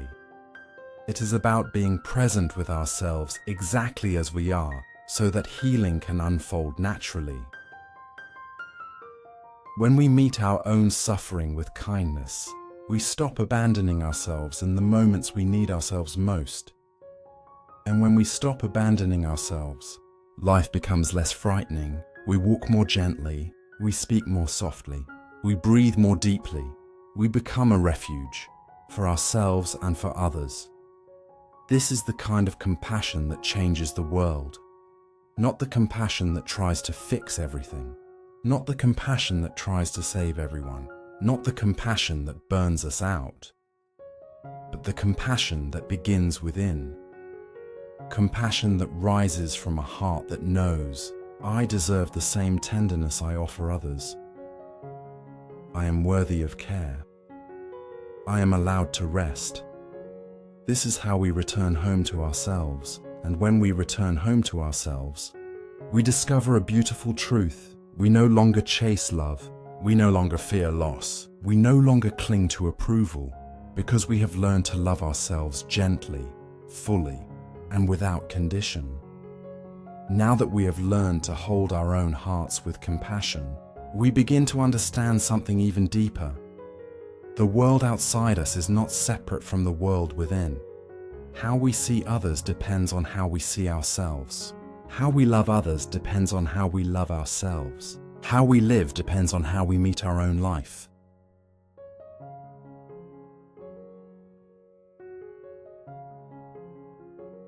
Which brings us gently to our next step. Lesson 10. The breath is the lamp in the dark. There are moments in life when everything feels overwhelming. Not because something dramatic has happened, but because life has been quietly piling up inside the heart. Anxiety doesn't always roar. Sometimes it whispers. Sometimes it tightens the chest so gently we mistake it for simply being tired. The mind becomes crowded. The future feels heavy. The present feels sharp. We move through our day like we're underwater, seeing everything, but not quite touching anything. We live, but we feel distant from our own life. And when night comes, we lie awake with thoughts swirling, not loud, but persistent, like waves that never stop reaching the shore. In these moments, when we feel lost, overwhelmed, scattered, unsure, there is one place we can return to: the breath. Not because the breath is magical, not because the breath solves our problems, but because the breath brings us home to ourselves. There was a man named David. He was not a monk. He was not a spiritual teacher. He was an ordinary person with an ordinary life, a job, a routine, responsibilities. But life had begun to feel heavier for him. His schedule filled faster than his heart could keep up. His days felt rushed, his nights restless. He couldn't remember the last time he took a deep breath. One afternoon, while dealing with 3 deadlines and a flood of messages, he suddenly felt his chest tighten. His hands grew cold. His thoughts scattered. His vision blurred for a second. It felt like the world had become too big, too loud, too fast. He whispered to himself, quietly and afraid, "I can't do this." He didn't mean life, he meant this pace, this pressure, this endless pushing. He leaned against the wall of his office, eyes closed, and for the first time in a long time, he noticed his breath. It was shallow, barely there, as if he had been holding it for weeks. He placed his hand gently over his chest, and he took one slow, intentional breath in, and one slow breath out. Just one. It didn't solve everything. It didn't make the workload vanish. It didn't erase the stress. But something inside him softened. The way the surface of a lake softens when the wind calms. Not fixed, but reachable, not perfect, but present. He didn't feel strong. He felt here, and sometimes being here is the most profound strength of all.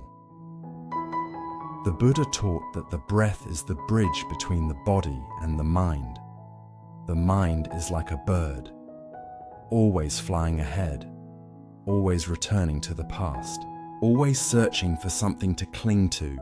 The body, however, is always here, always in the present. The breath is the thread that connects them. When we breathe consciously, the mind returns home to the body.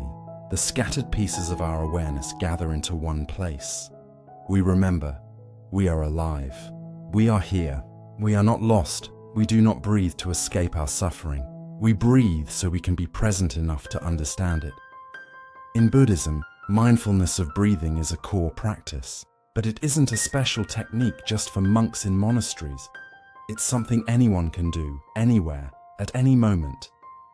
It belongs to you, to me, to anyone with lungs and a beating heart, to anyone who has ever been overwhelmed by life. The breath does not require guru, scripture, ritual, or perfection. The breath only requires willingness to pause. Just a moment, just enough time to return. There is a story of a woman who approached a Zen teacher. Her eyes were filled with exhaustion. She said, "My life is falling apart. I cannot control my thoughts.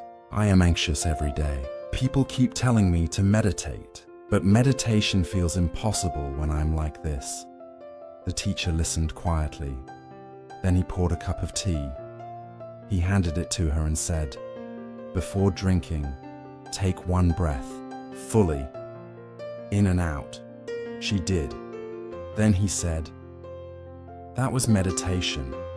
The woman looked confused.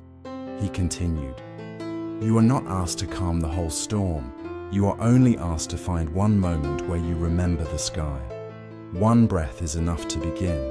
We often believe that peace is somewhere far away, in a different job, in a different place, at a different time in life, after everything is fixed, after we become someone stronger, wiser, calmer. But peace is not a destination. Peace is a returning to the body, returning to the breath, returning to the present moment. The breath is always here, soft, steady, unconditional. It does not ask you to be perfect. It does not ask you to be calm. It does not ask you to be wise. It only asks you to be with it, just as you are, with all your fear, all your exhaustion, all your confusion, all your humanity. The breath does not judge. The breath welcomes you home. There is a moment in meditation when the mind tries to run. This is boring. This isn't working. I'm not doing it right. I need to think about something else. I should be more productive. I don't have time for this. This is the mind's fear of stillness. It believes that if it stops controlling, everything will fall apart. But here is the gentle truth. Nothing falls apart when we breathe. Everything falls into place. The breath is not just oxygen entering the lungs. The breath is the body saying, "You are still alive. You are still here.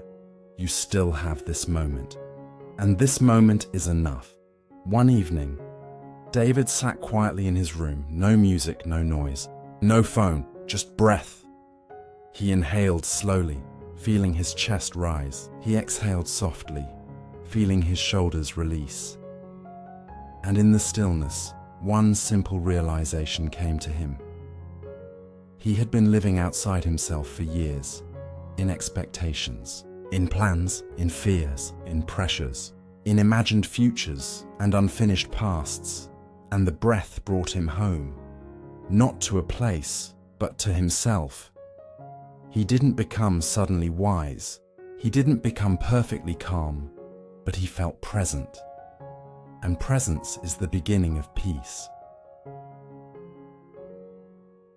A practice you can use anytime. You don't need a quiet room. You don't need a meditation cushion.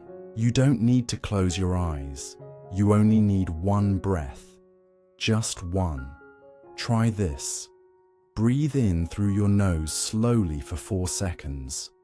Hold the breath gently for 1 moment.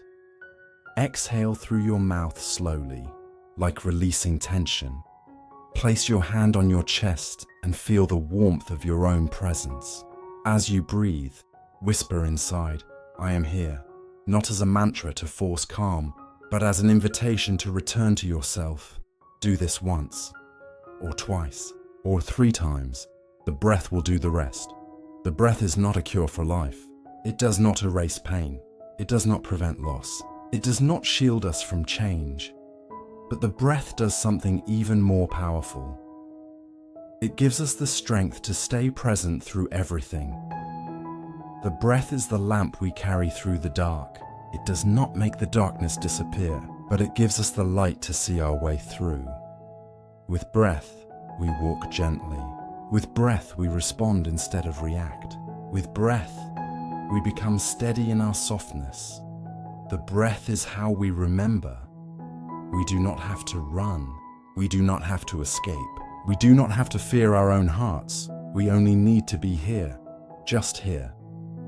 That is enough. Now that we have learned to return to ourselves, to our breath, to our body, to the present moment, we are ready to explore something deeper. Silence, not the absence of sound, but the presence of awareness. A silence that is not empty, but full of life. A silence that speaks.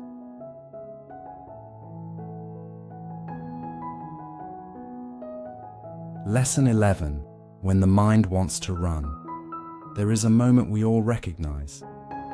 A moment when something inside us becomes restless. Maybe it happens when we are alone in a quiet room. Maybe it happens right after something uncomfortable is said. Maybe it happens when a memory rises that we thought we had buried. The body is still, but the mind begins to move. It says, "I need to do something. I need to leave. I need to distract myself. I need to be anywhere but here." It is not running towards something. It is running away, but away from what?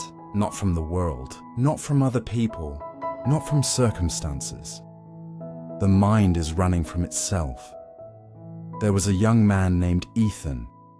He had a good life, at least on the surface, a stable job, friends, a comfortable home. Nothing dramatic was wrong. And yet, every time the world became quiet, he felt uneasy. If he had a free evening, he filled it. Music always on. Scrolling through his phone, calling people without really wanting to talk. Opening the refrigerator again and again just to avoid silence. He didn't know what he was avoiding. He only knew that stillness made him feel like something inside him was too loud. One day, he asked his teacher during a meditation class, "Why does my mind run when I sit still? Why is silence so uncomfortable?" The teacher smiled softly, not in amusement, but in recognition. He said, "Because there is something inside you asking to be seen." Ethan didn't understand at first, but over time, he realized the mind does not run out of weakness. The mind runs because it thinks running is safer than feeling. In Buddhism, there is a word for this running, vibhavatanha, the craving to avoid, escape, or not experience something painful. This is the opposite of attachment. It is avoidance. And avoidance is one of the deepest forms of suffering, not because we are doing something wrong, but because we become tired from always having to outrun our own heart.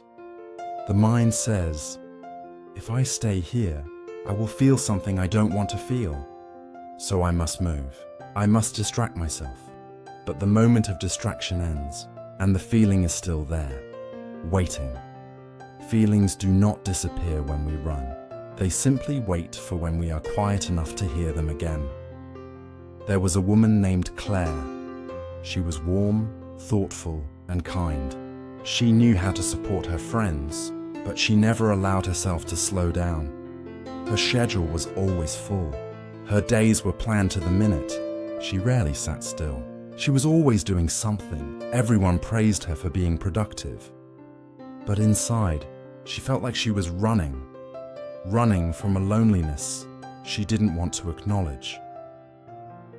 One evening, she sat by a window watching the sunset. For reasons she couldn't explain, tears began to fall. Not dramatic tears, not desperate tears, soft tears, like something inside her had finally unclenched. She realized she had been afraid to stop moving because she believed that if she stopped, the loneliness would overwhelm her. But when she stopped, the loneliness did not drown her. It simply asked, "Will you sit with me for a while?" The Buddha taught that pain is not what hurts us.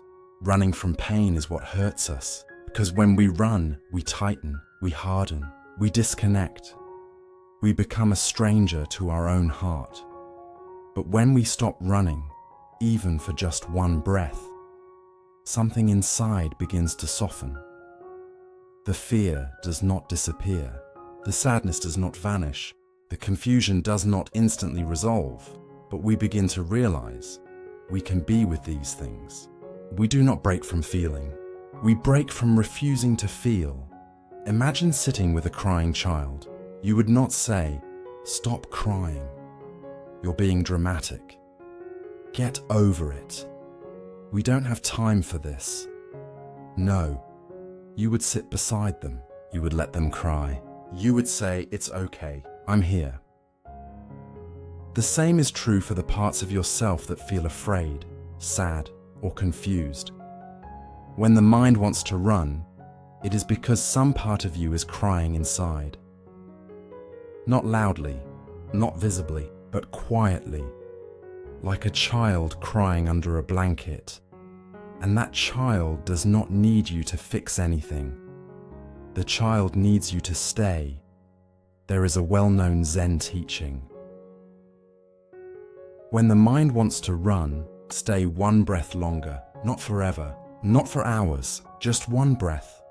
When you feel the impulse to grab your phone, to open a tab, to fill silence with noise, pause. One breath in and out. The breath does not force anything. The breath does not demand change. The breath simply creates space. And in that space, the emotion that seemed unbearable becomes something you can hold, not solve, not fix, just hold. Ethan began practicing this. Every time he felt the urge to run, he paused. Just one breath. At first, it felt uncomfortable, almost unbearable, because he could finally hear himself. The sadness he never named, the longing he never expressed, the fear he never admitted, the love he never allowed himself to feel fully. It was not easy, but it was real. And realness is the doorway to healing.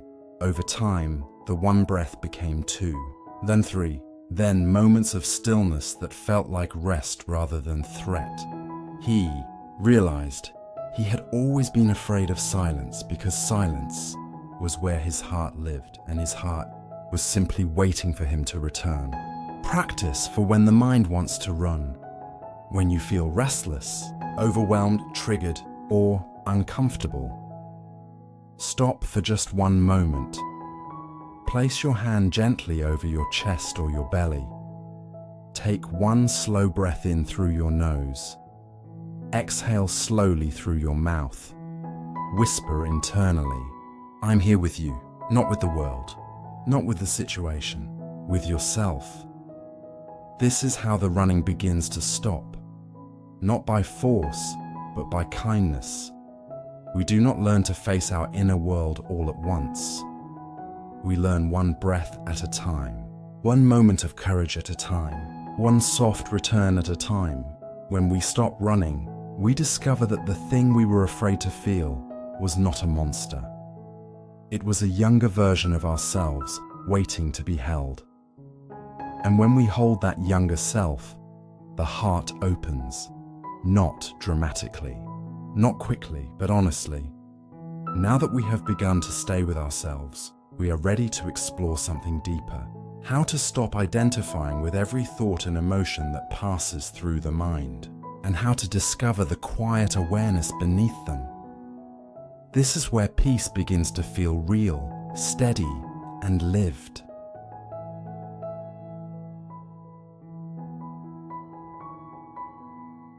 Lesson 12. Our fear of change is actually a fear of emptiness. There is something quietly universal about change. Even when we want change, even when we choose it, even when we know it will be good for us, there is still a tremor inside the heart, a tightening inside the chest, a pause before the step forward.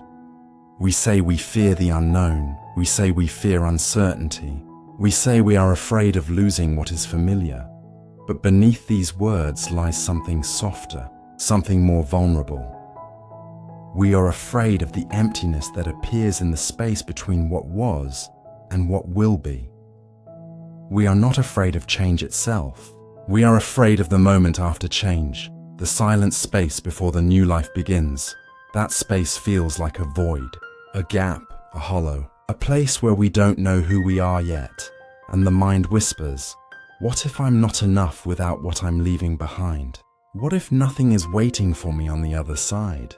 What if I lose myself in the transition?" So we hold on to habits, to relationships, to identities, to routines, even if they are hurting us, not because they are good, but because they are known. The known feels like something, the unknown feels like nothing, and nothingness feels terrifying. There was a woman named Emily. For 7 years, she stayed in a relationship that no longer nourished her. There was no dramatic betrayal, no final explosion, just a slow drifting, a quiet decay, a tenderness that had faded into habit. She knew she was no longer growing. She knew her heart was calling for something deeper, something truer. But every time she imagined leaving, a deep fear rose in her chest. She did not know who she would be without the relationship. The relationship had become her definition, her anchor, her identity. To leave meant stepping into a space where she did not yet know herself. Not broken, not healed, just unknown.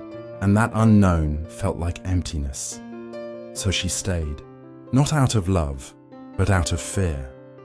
In Buddhist teachings, this fear is deeply understood. The Buddha taught that we cling not because things are precious, but because emptiness frightens us. We cling to roles, relationships, stories about ourselves, old versions of who we used to be. Familiar pain, predictable suffering would rather carry a heavy identity than step into the space where identity dissolves.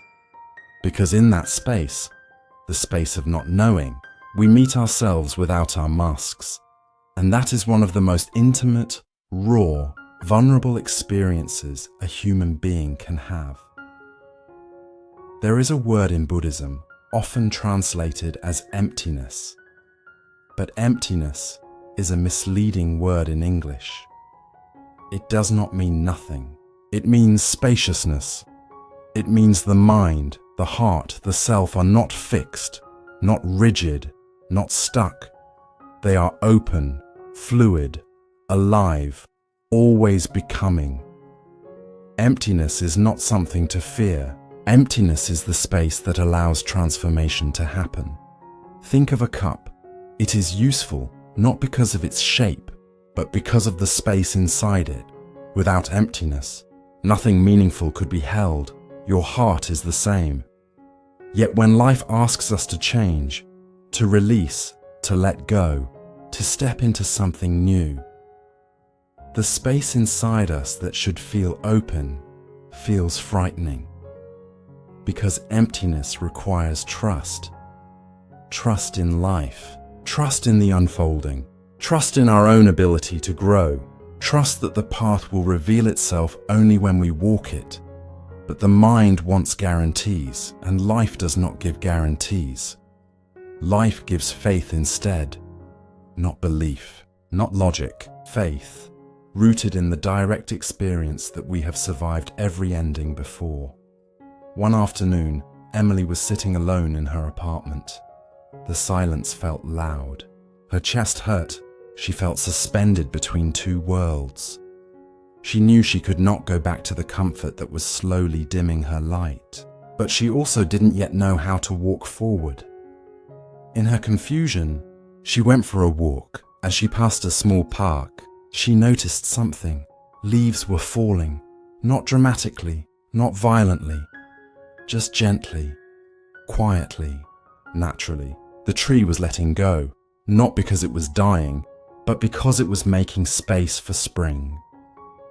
In that moment, she realized, nature does not fear emptiness. Nature trusts the cycle. The tree knows that the leaves must fall so new growth can come. The tree does not cling, the tree allows. Emily placed her hand on her chest and whispered, "Maybe it's okay to let this end." The fear did not disappear, but something softened. Softening is always the beginning. Our fear of change is not a sign of weakness. It is a sign that we are touching something sacred inside us, the space where identity, future, and possibility have not yet formed. This space is not emptiness in the sense of lack. It is emptiness in the sense of potential. A seed is not empty because it has not grown yet. It is full of everything it will become. Your life is the same. A small practice for when you fear. Change. When you feel the fear rising, the fear of letting go, of stepping into something new, of losing what is familiar. Sit somewhere quiet. Place your hand gently over your heart. Take one slow breath in and one slow breath out. Whisper to yourself, "This emptiness is space for my becoming." Say it softly, say it gently. Say it without trying to force belief. Let the words simply sit with you, like a companion. Over time, the fear becomes less sharp. The space becomes less threatening. The unknown becomes less empty. And eventually, you begin to sense something subtle but profound. You are not stepping into nothing. You are stepping into yourself, a new self, a wider self, a freer self. In Buddhism, the lotus grows from mud, not despite it, but through it. The mud is the beginning of the bloom. In the same way, the uncertainty is the beginning of clarity. The emptiness is the beginning of fullness. The ending is the beginning of becoming. We do not overcome fear by ignoring it. We overcome fear by walking slowly while holding our own heart. And as we walk, something miraculous happens. We begin to trust life again, not because life becomes predictable, but because we become present. Now that we have begun to understand that the unknown is not the enemy, we are ready to explore a deeper turning point. How to step into the next version of ourselves with gentleness, not force, and with curiosity, not fear. And for that, we look to something ancient, steady, and quiet, the wisdom of allowing.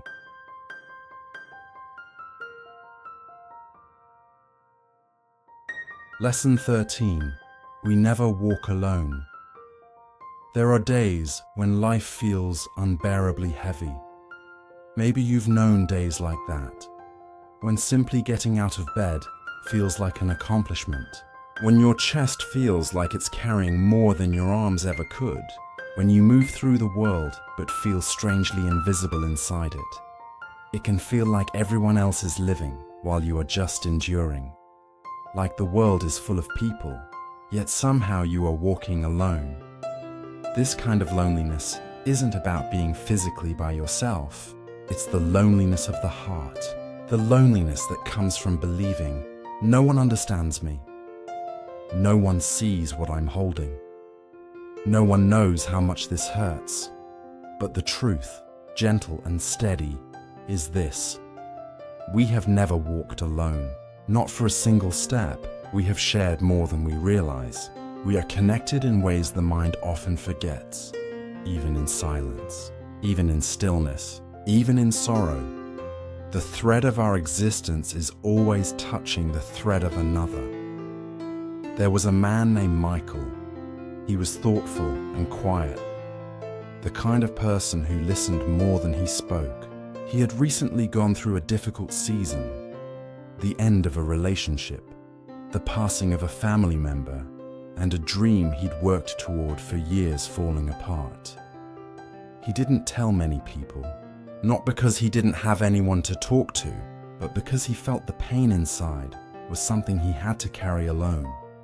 So he got used to saying, "I'm fine," when asked how he was doing, but inside, he felt like he was unraveling in places no one could see. One evening, he went for a walk. He didn't choose a direction. His feet just moved. The city lights glowed softly as night fell. He walked past open windows where families laughed, friends talked, lovers held hands, and he thought, why does it feel like everyone belongs somewhere except me? His heart tightened. His breath shortened. He sat down on a bench near the river, his hands folded, his shoulders tired. He felt completely alone, until a stranger sat down beside him.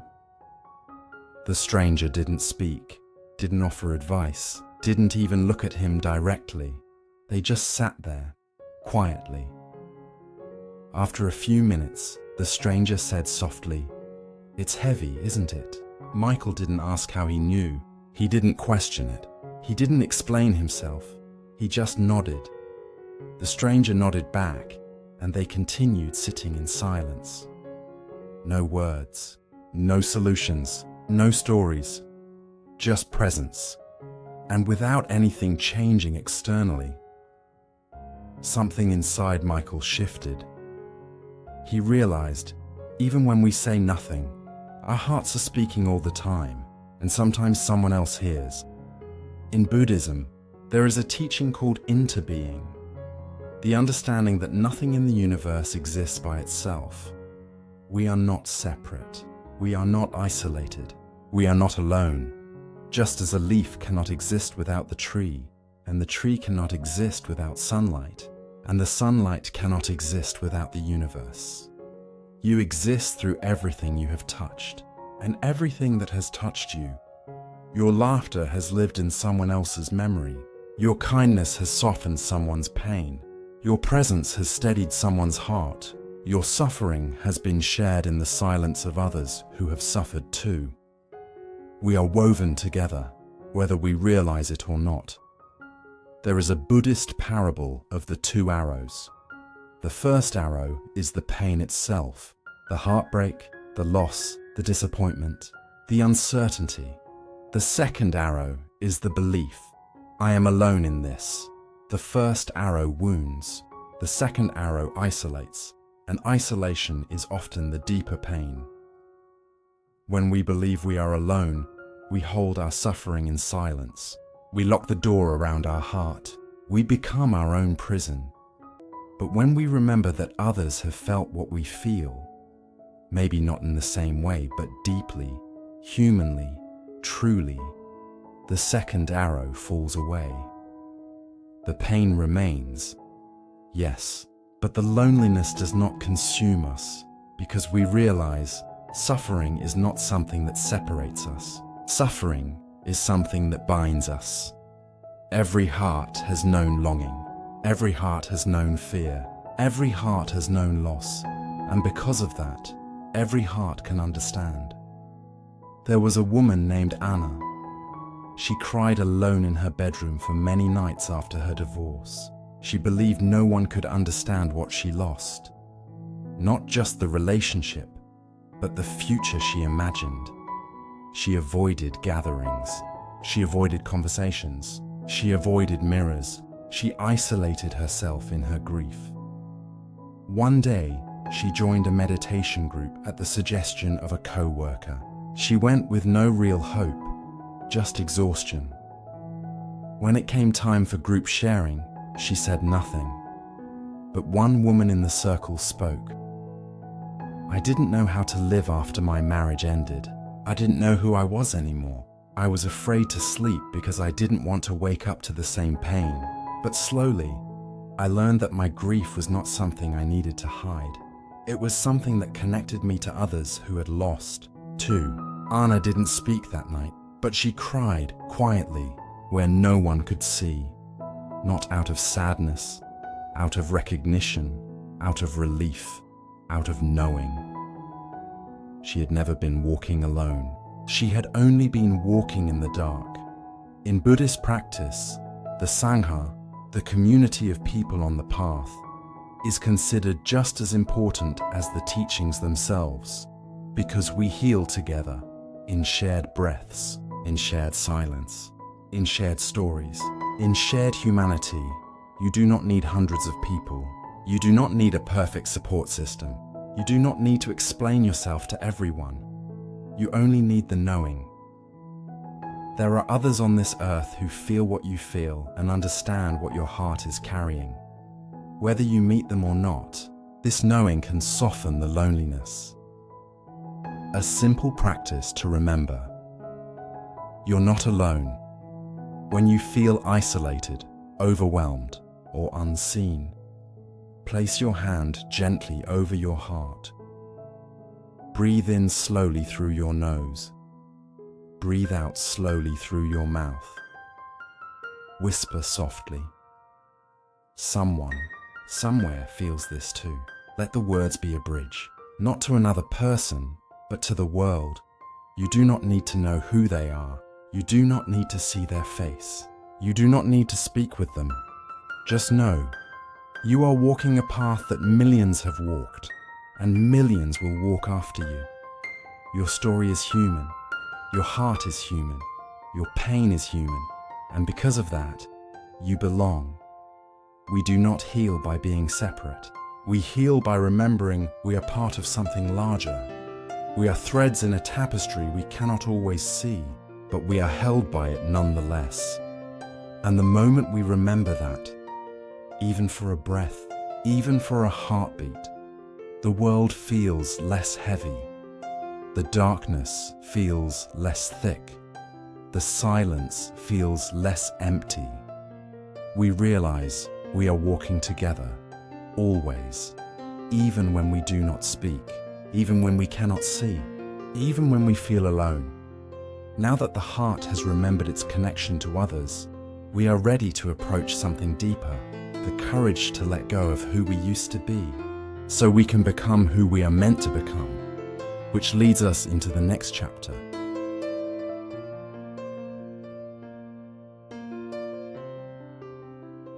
Lesson 14. Love is not holding on, but knowing when to let go. There is a kind of love that tries to hold tightly, a love that clings because it is afraid of losing, afraid of changing, afraid of emptiness, afraid of the silence that follows the letting go. This love believes that to love is to keep, to protect, to preserve, to make sure nothing ever changes shape. Most of us learn this version of love first, not because it is true, but because it is human. We hold the things we care about the way a child holds a seashell they found by the ocean, gripped tightly in a small, trembling hand, scared that if we soften, it will be lost. But love is not meant to be held like that. Love is not a cage. Love is not possession. Love is not the freezing of a moment, a person, or a feeling. Love is a river. It moves. It breathes. It shifts. It changes form. And the more we try to stop love from changing, the more we suffer. There was a woman named Maria. She had been in love once, truly, deeply, fully, the kind of love that made the world feel close and warm, the kind that fills you with color and song. But life, as it always does, changed. They grew in different directions. Their hearts still cared. But the paths of their lives were no longer the same. She could feel the distance forming. She could feel something loosening that she couldn't stop. And she tried to hold on harder. She tried to talk more, tried to fix things, tried to explain, tried to return to what once was. But the harder she held, the more strained everything became. One evening, as she sat across from him at a cafe, she saw it clearly in his eyes. He still cared, but he was no longer staying. Her throat tightened. Her heart felt like it was folding inward. And for the first time, she understood. Love was still present, but the relationship was over. The love was true, but it was time to let go. Letting go did not mean she stopped loving him. Letting go meant she stopped holding him. In Buddhist teachings, this distinction is essential.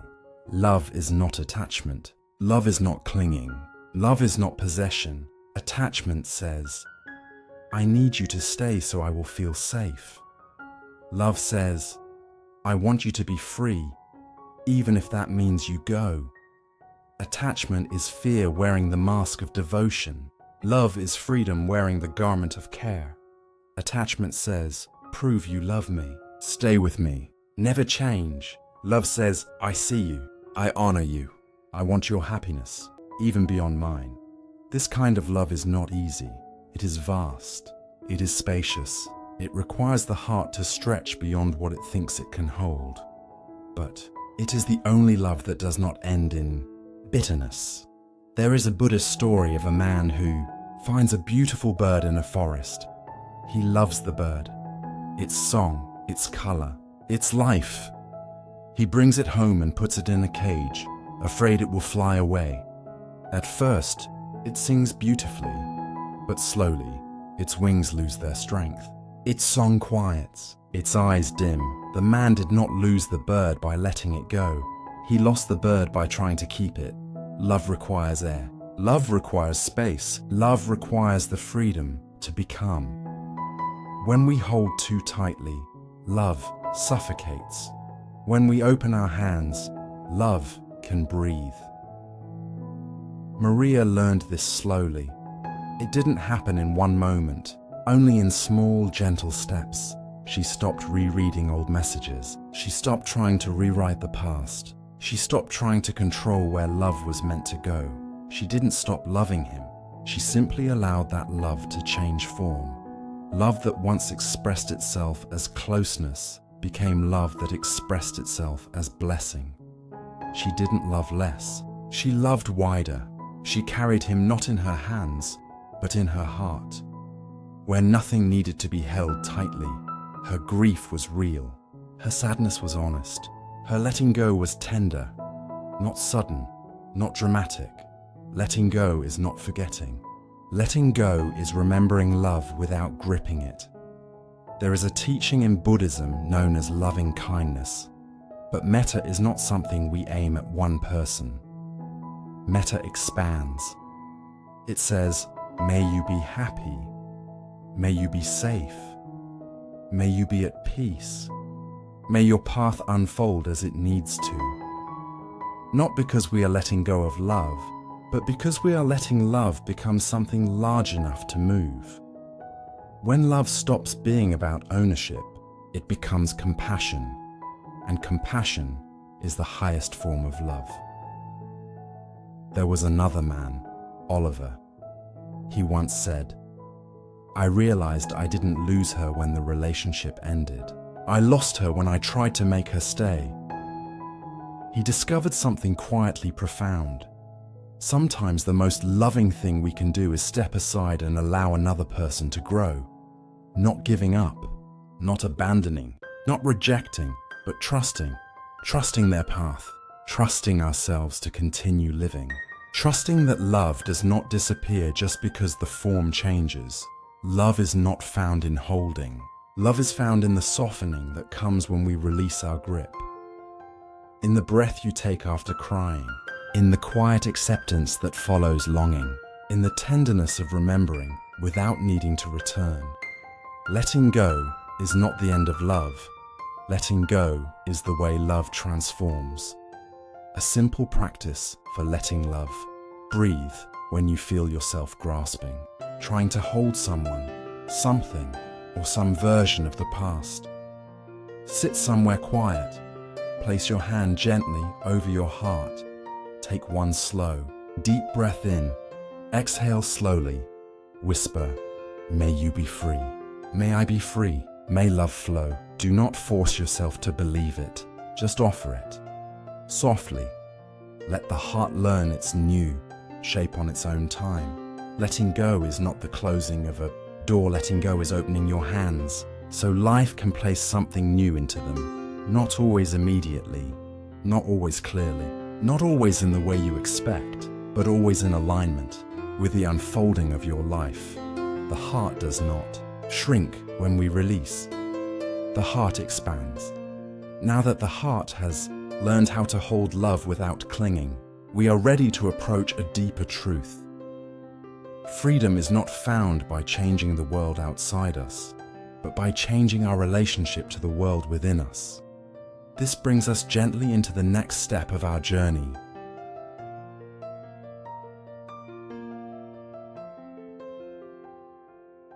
Lesson 15.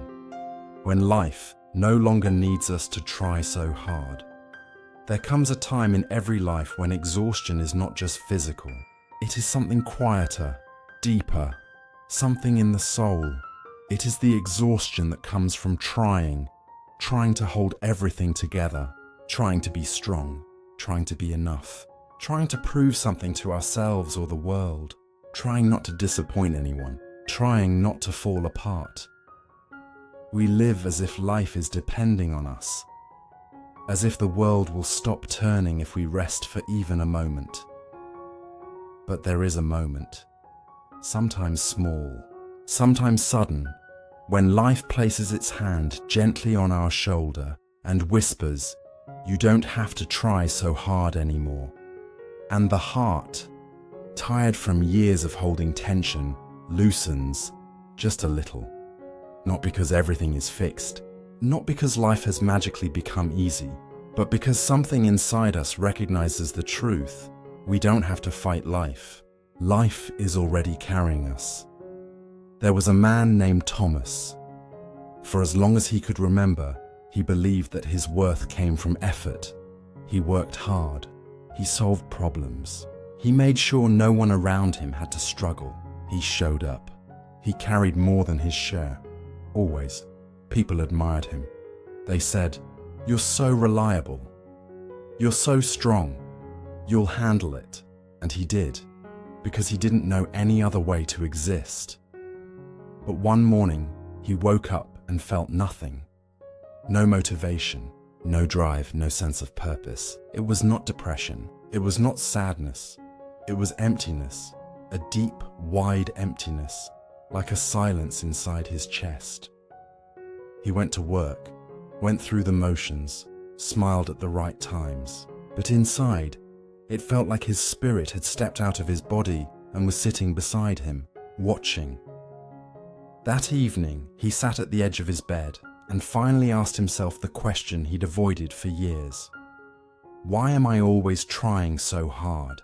And in the silence that followed, something inside him answered, because you are afraid of what will happen if you stop.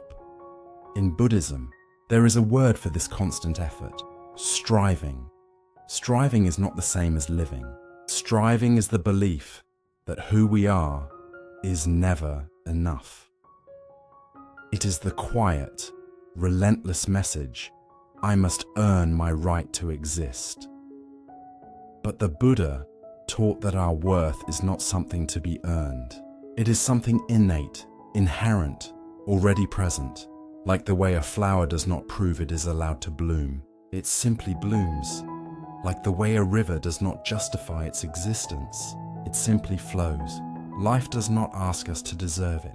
Life asks us to be here for it, to be present, to breathe, to experience, not to earn. One day, Thomas found himself at a small meditation center. He was not looking for enlightenment. He was not searching for meaning. He simply needed to sit somewhere where no one needed anything from him. The meditation teacher spoke gently. You have been carrying the world on your shoulders, but the world does not need carrying. The world is already held. The words landed inside him, not like lightning, not like revelation, more like a warm blanket being placed over a tired body. The teacher continued, when we try to control everything, we suffer. When we try to fix everything, we suffer. When we believe life is depending on our effort, we suffer. But when we learn to cooperate with life instead of fight it, we begin to rest. Rest not as sleep, not as escape, but as a way of being, like the ocean resting between waves. In Buddhist teachings, there is the concept of Wu Wei, often translated as effortless action. It does not mean doing nothing, it means not forcing, not pushing, not struggling against the natural flow of life. It means trusting timing, trusting unfolding, trusting your own inner rhythm. It means allowing life to move you where you need to go, instead of dragging yourself there with clenched fists and a clenched heart. There was a garden behind the meditation center. The teacher would often tend to it. One day, Thomas watched as the teacher gently pruned a rose bush. The teacher did not pull, yank, or force anything. He cut slowly, lightly, with tenderness. And the teacher said, "The rose does not bloom because it tries. The rose blooms because it is its nature to do so. But it blooms only when it has space." Thomas realized he had been living like a rose trying to bloom in a fist. No matter how much beauty we hold inside, it cannot open when we are strangling ourselves with effort. So what does it mean to stop trying so hard? It does not mean giving up. It does not mean being careless. It does not mean abandoning responsibility. It means releasing the belief that your worth depends on your effort. It means letting go of the inner voice that says, if I just work a little harder, I will finally be enough. It means allowing yourself to rest, not as a break, but as a right. A small practice for when you are tired of trying. When you feel overwhelmed, overworked, or emotionally crowded, sit somewhere quiet, a chair, the floor, your bed. Place one hand over your heart. Breathe slowly, once or twice. Whisper gently, I am already enough. You don't need to believe it fully. You just need to offer it to yourself. The heart will recognize what the mind cannot yet understand. Thomas did not transform overnight. Life did not suddenly become easy, but he began to do something different. He stopped forcing life. He stopped trying to control outcomes. He stopped measuring himself by productivity. He stopped ignoring his exhaustion. He began to trust the pace of his own steps. Some days he still tried too hard. Some days he softened. But slowly, life stopped feeling like a battle and began feeling like something he could participate in. not conquer. He discovered something profound. Life is already happening. We only need to participate, not push it, not wrestle it, not perfect it, just live it, one breath, one moment, one day at a time. And now, with this softness in the heart, we are ready to step into the next truth, one that brings clarity and light.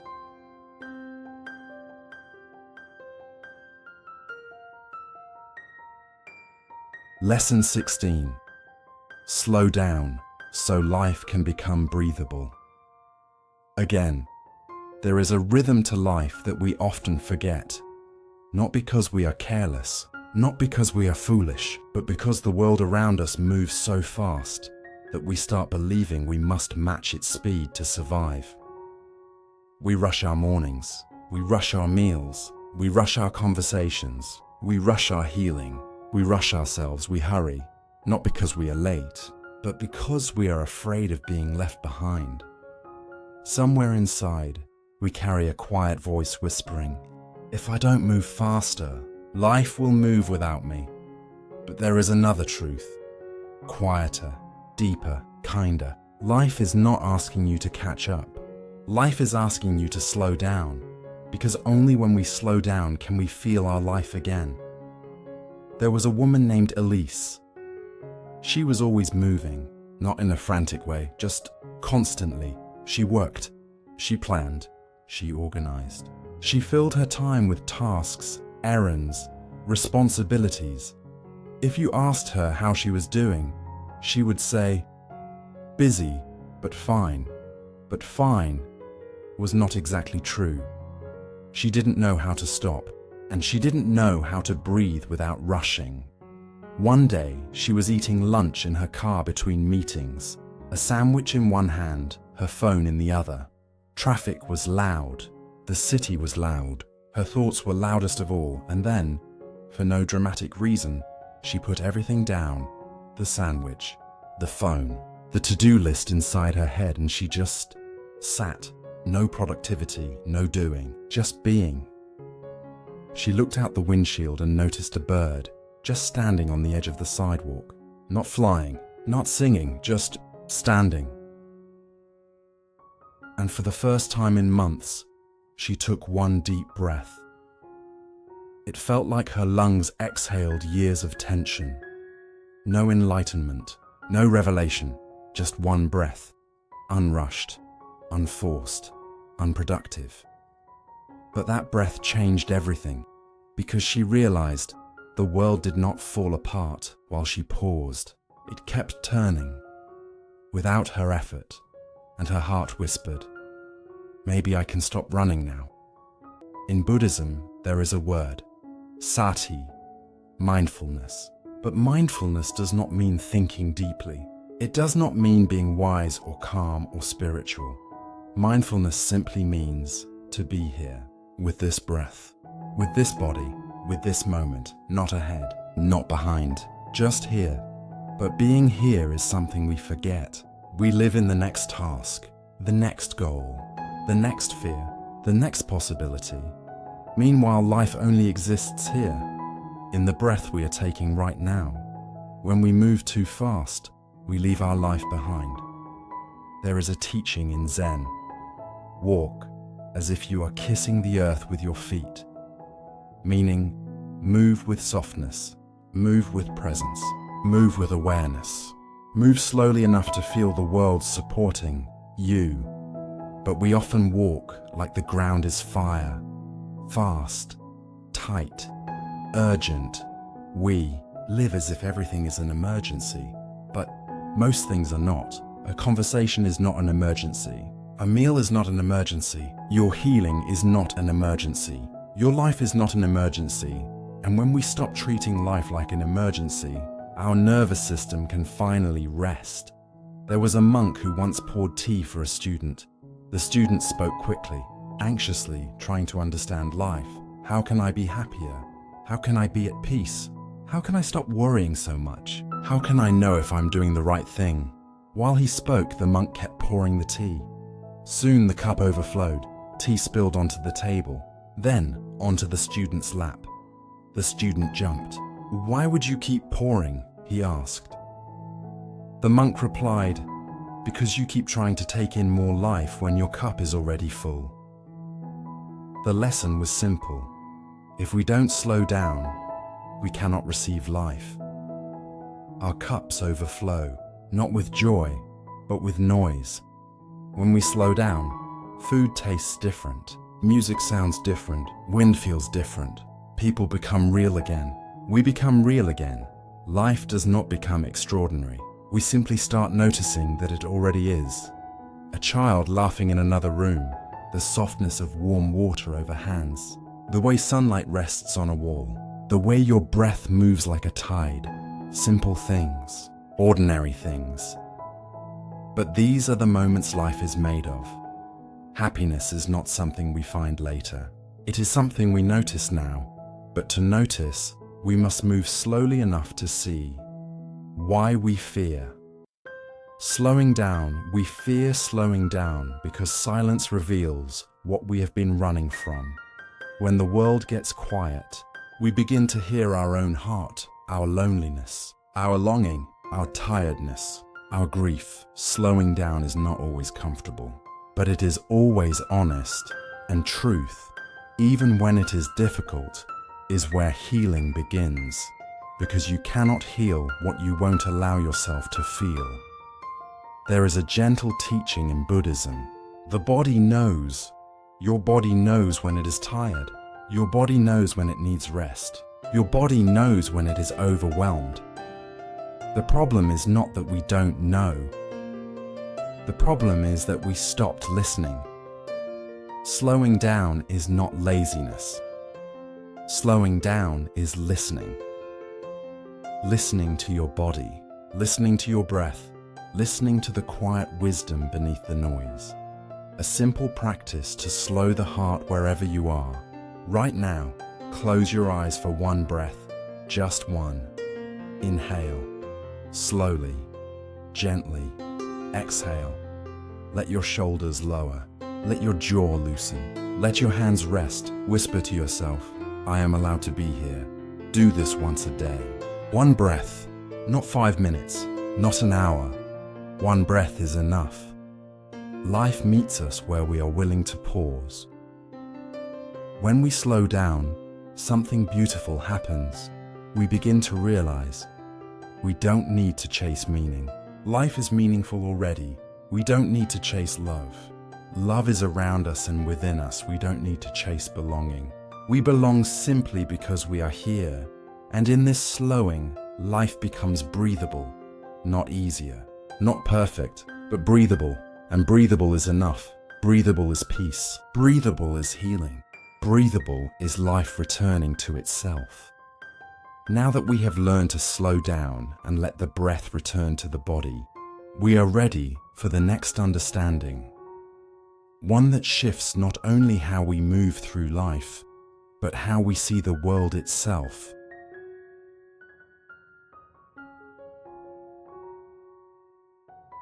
Lesson 17. No one needs to become a better version of themselves. There is a quiet pressure that lives inside many of us. A pressure to improve, to upgrade, to transform, to become better.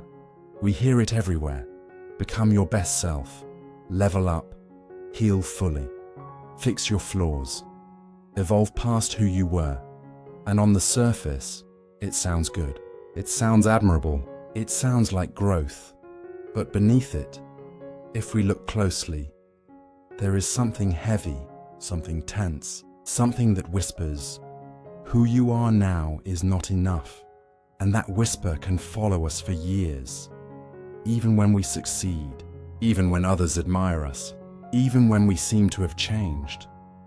It is the quiet belief that love, especially self-love, must be earned. That we will finally deserve rest, kindness, gentleness. Later, when we are better, more healed, more disciplined, more clear, more whole. And until then, we must keep trying. But what if we don't need to become better? What if we need to become softer instead? More present, more accepting, more here? What if the journey is not about improvement, but about remembering our inherent worth? There was a man named Jonah. He was always trying to better himself. He read books, listened to podcasts, took courses, meditated, journaled. His shelves were filled with self-help guides, titles about productivity, purpose, emotional mastery. He was respected, disciplined, thoughtful, but deep inside, he felt tired.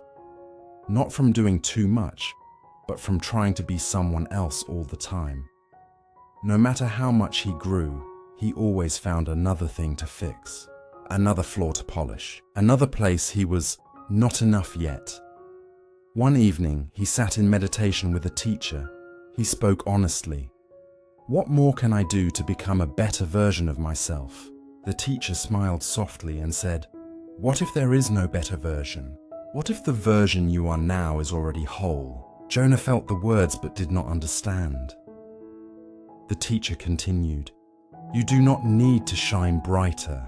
You only need to remember that you shine already." Something moved inside Jonah, like a door gently opening in a quiet room. Not loud, not dramatic, just real. In Buddhism, there is a core teaching, Buddha nature. It means you are already complete. You are already whole. You are already worthy, not because you have achieved something, not because you understand something, not because you improved, but because the essence of who you are has always been pure, even when covered in fear, even when clouded by confusion, even when tangled in pain. The light was never gone. It was simply obscured, like the sun behind clouds. The clouds change, pass, shift, but the sun remains. You are the sun. Your pain, doubt, mistakes, those are clouds, temporary, not who you are. There is a Zen story. A student said to the master, "I am broken. How do I fix myself?" The master replied, "You are not broken. You are covered," the student asked. "Covered by what?" The master answered, "By the belief that you must be better." Improvement can be a beautiful thing when it comes from love. Learning is beautiful. Healing is beautiful. Growing is beautiful. But growth born from self-rejection is just another form of suffering, because we are not trying to transform. We are trying to escape ourselves.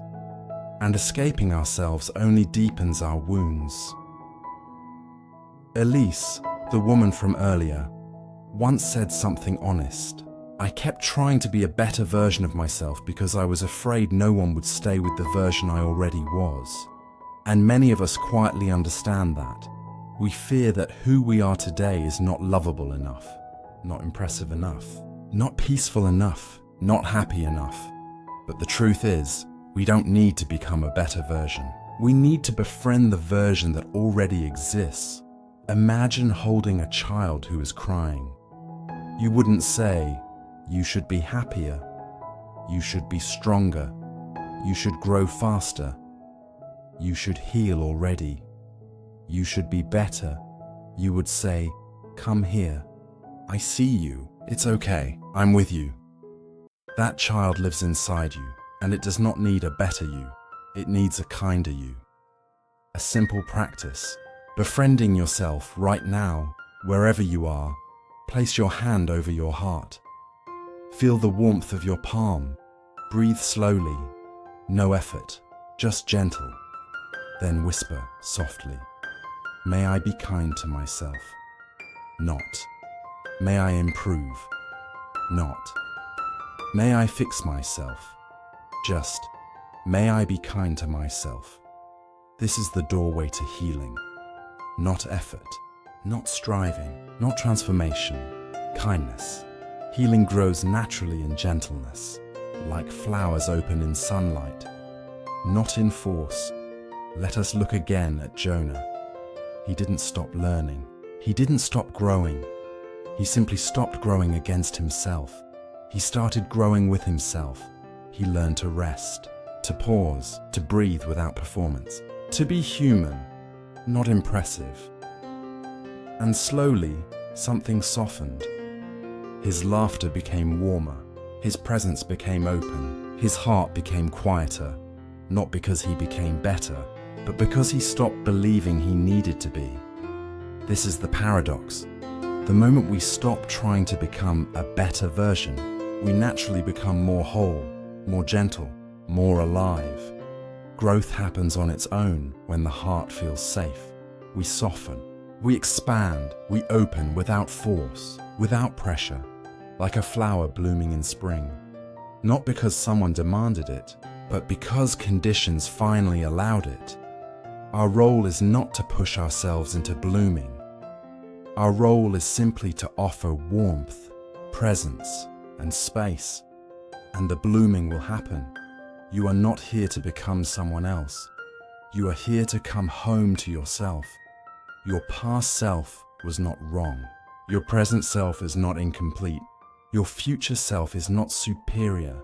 They are all you, changing form, learning, unfolding. There is nothing to fix, only something to remember.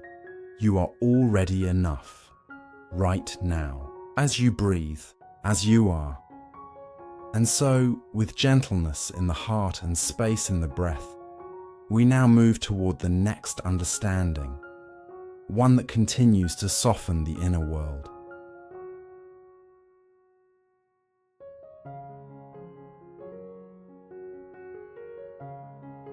Lesson 18. When the heart opens, the world opens. There is a way of living where life feels small.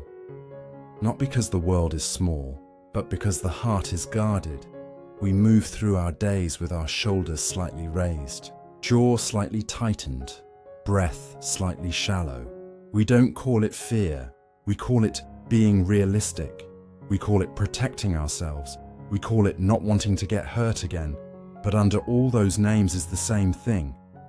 A heart that once trusted and was wounded, so it learned to close. Not all at once. Not dramatically, just slowly. A few walls here, a few layers of distance there. A little numbness covering the tenderness. And eventually, we forget the heart was ever open at all. There was a woman named Claire. She was kind, gentle, sincere. But she had grown used to living a little bit away from her own life. She loved people, just not too closely. She shared her thoughts but never her fears. She laughed, but always held back tears. She built her independence beautifully, but somewhere inside, she felt lonely in a way she could not describe. Not the loneliness of being alone, the loneliness of being unseen. One evening, she attended a small community gathering. Nothing special, just music, tea, and conversation. Someone asked her softly, "And how is your heart?" The question startled her. She waited for the usual answer, "I'm fine," but her chest tightened before the words came. Something inside her trembled. She felt tears rise, unexpected, unplanned. She whispered, "I think my heart is tired." The room stayed quiet. No one tried to fix her. No one tried to cheer her up. They simply sat with her. And in that silence, something inside her softened. Something old and fragile was touched, not judged. She realized in that moment, her heart wasn't closed because she didn't care. Her heart was closed because she cared deeply and didn't know where it was safe to let that depth exist. In Buddhism, there is a word, compassion. But compassion is not pity, nor sympathy, nor a soft, sentimental feeling. Compassion means to remain open-hearted in the presence of suffering, yours or someone else's, to not run, to not numb, to not hide, to stay even when it hurts, even when the mind says, "This is too much." To stay with the heart, gently. This is what opens the world, because the world does not change by force. The world changes when the heart changes. When the heart softens, relationships soften, thoughts soften, breath softens, life softens, and suddenly the same world feels different. Not because it changed, but because you did. There is a Buddhist teaching. As the mind opens, the world widens, meaning the world we experience is shaped not by what happens outside, but by how open or closed our heart is inside. If the heart is closed, everything feels threatening. Love feels risky, trust feels naive, vulnerability feels dangerous, joy feels temporary. But when the heart opens, even a small amount, life begins to feel safe again. Not safe because nothing will hurt, but safe because we know we can meet whatever arises. Let us return to Claire. She didn't open her heart all at once. She didn't make grand declarations. She didn't become fearless. She didn't magically heal. She simply began letting herself feel a little bit, a few seconds at a time. When something hurt, she didn't push it away. She placed her hand over her chest and stayed.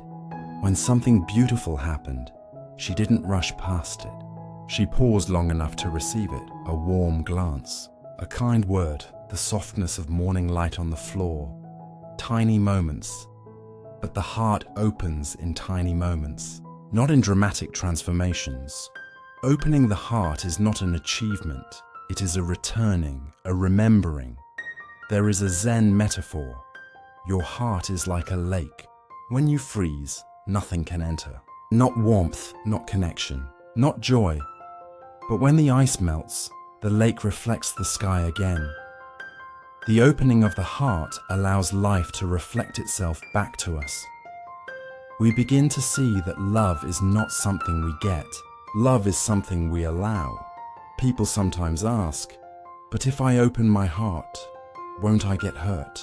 Yes, you may, but closing your heart hurts too, just more slowly, more quietly, more deeply. Pain is not what wounds us most. Disconnection is. We were not made to feel life from behind a wall. We were made to feel, to laugh fully, to cry fully, to care fully, to live fully. That fullness requires openness. Openness requires courage, but it is courage of a very gentle kind. Not the courage of force, but the courage to soften, the courage to be touched instead of defended. There is a moment in meditation when the breath slows and the chest loosens, and the heart begins to expand, not as a dramatic sensation, not as fireworks, but like a window opening in a quiet room. More space, more air, more life entering. This is what happens when the heart opens. The world does not get bigger. We simply become able to feel it again. A small practice, opening the heart. Just a little. Whenever you feel yourself tightening, when you feel guarded, defensive, withdrawing, try this. Place one hand over your heart. Breathe in slowly through your nose. Exhale gently through your mouth. Whisper softly, it's okay to stay. Not, it's okay to trust. Not, it's okay to love. Just, it's okay to stay. Stay with your own heart. Stay with your own tenderness. Stay with your own aliveness. When you stay, the heart opens on its own. You do not need to force it. You only need to stop leaving. What happens when the heart opens? We hear others more clearly. We see others more gently. We forgive more easily. We breathe more deeply. Life does not become perfect, but it becomes real. And real life, even with its pain, is more nourishing than a life lived behind armor. Because a protected heart cannot love, and a heart that cannot love cannot feel alive. In Buddhist teachings, the heart is often described as a lotus. The lotus grows in muddy water, not clean water, not perfect water. Muddy water. The lotus does not wait for the water to clear to bloom. It blooms in the mud. This is the heart. We do not wait to be healed to open. We open, and healing begins. We do not wait for life to be perfect to love. We love, and life becomes meaningful. We do not wait to be unafraid to. Trust, we trust, and fear loses its grip. When the heart opens, the world doesn't magically become gentle, but you become gentle enough to meet the world. Soft does not mean weak. Soft means unafraid to feel, and that softness is strength. The deepest kind, the kind that transforms everything it touches. Now, with the heart open, even just a little, we are ready to step into one of the most profound truths on this journey.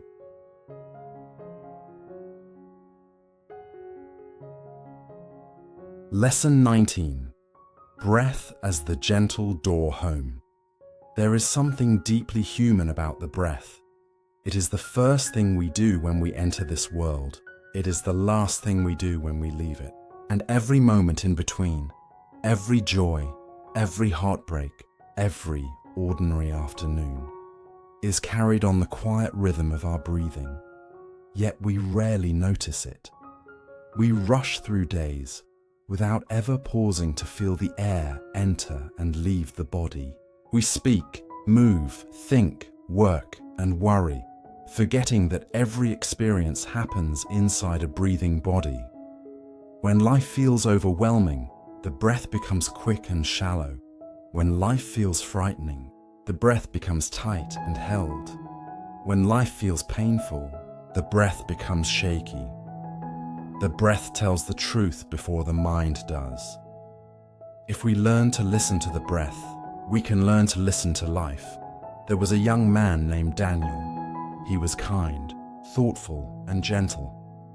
But he lived in a body that was always tense. Not visibly, not dramatically, just a constant tightening under the surface. He didn't know when it started. He only knew that the world always felt a little too much. He worried about disappointing others. He worried about saying the wrong thing. He worried about the future. He worried about worrying. And when he worried, he would hold his breath. Sometimes just for a moment, sometimes longer than he realized. He didn't mean to. His body did it on its own, like it was bracing against life. One day, at the suggestion of a friend, he visited a meditation center. He wasn't looking for enlightenment. He wasn't searching for answers. He just wanted to breathe again. The teacher did not tell him to relax, did not tell him to calm down, did not tell him to let it all go. The teacher simply said, "Feel one breath," not 5 minutes, not a full session, just one breath. So he sat. Inhale, shallow, tight, uncertain. Exhale, like letting go of something he had been holding for years. A tear slipped down his cheek, not because he was sad, but because he could finally feel himself. The teacher placed a hand on his back and whispered, "Your breath is your home. It has been waiting for you." In Buddhist teaching, the breath is called mindfulness of breathing, but this does not mean controlling the breath.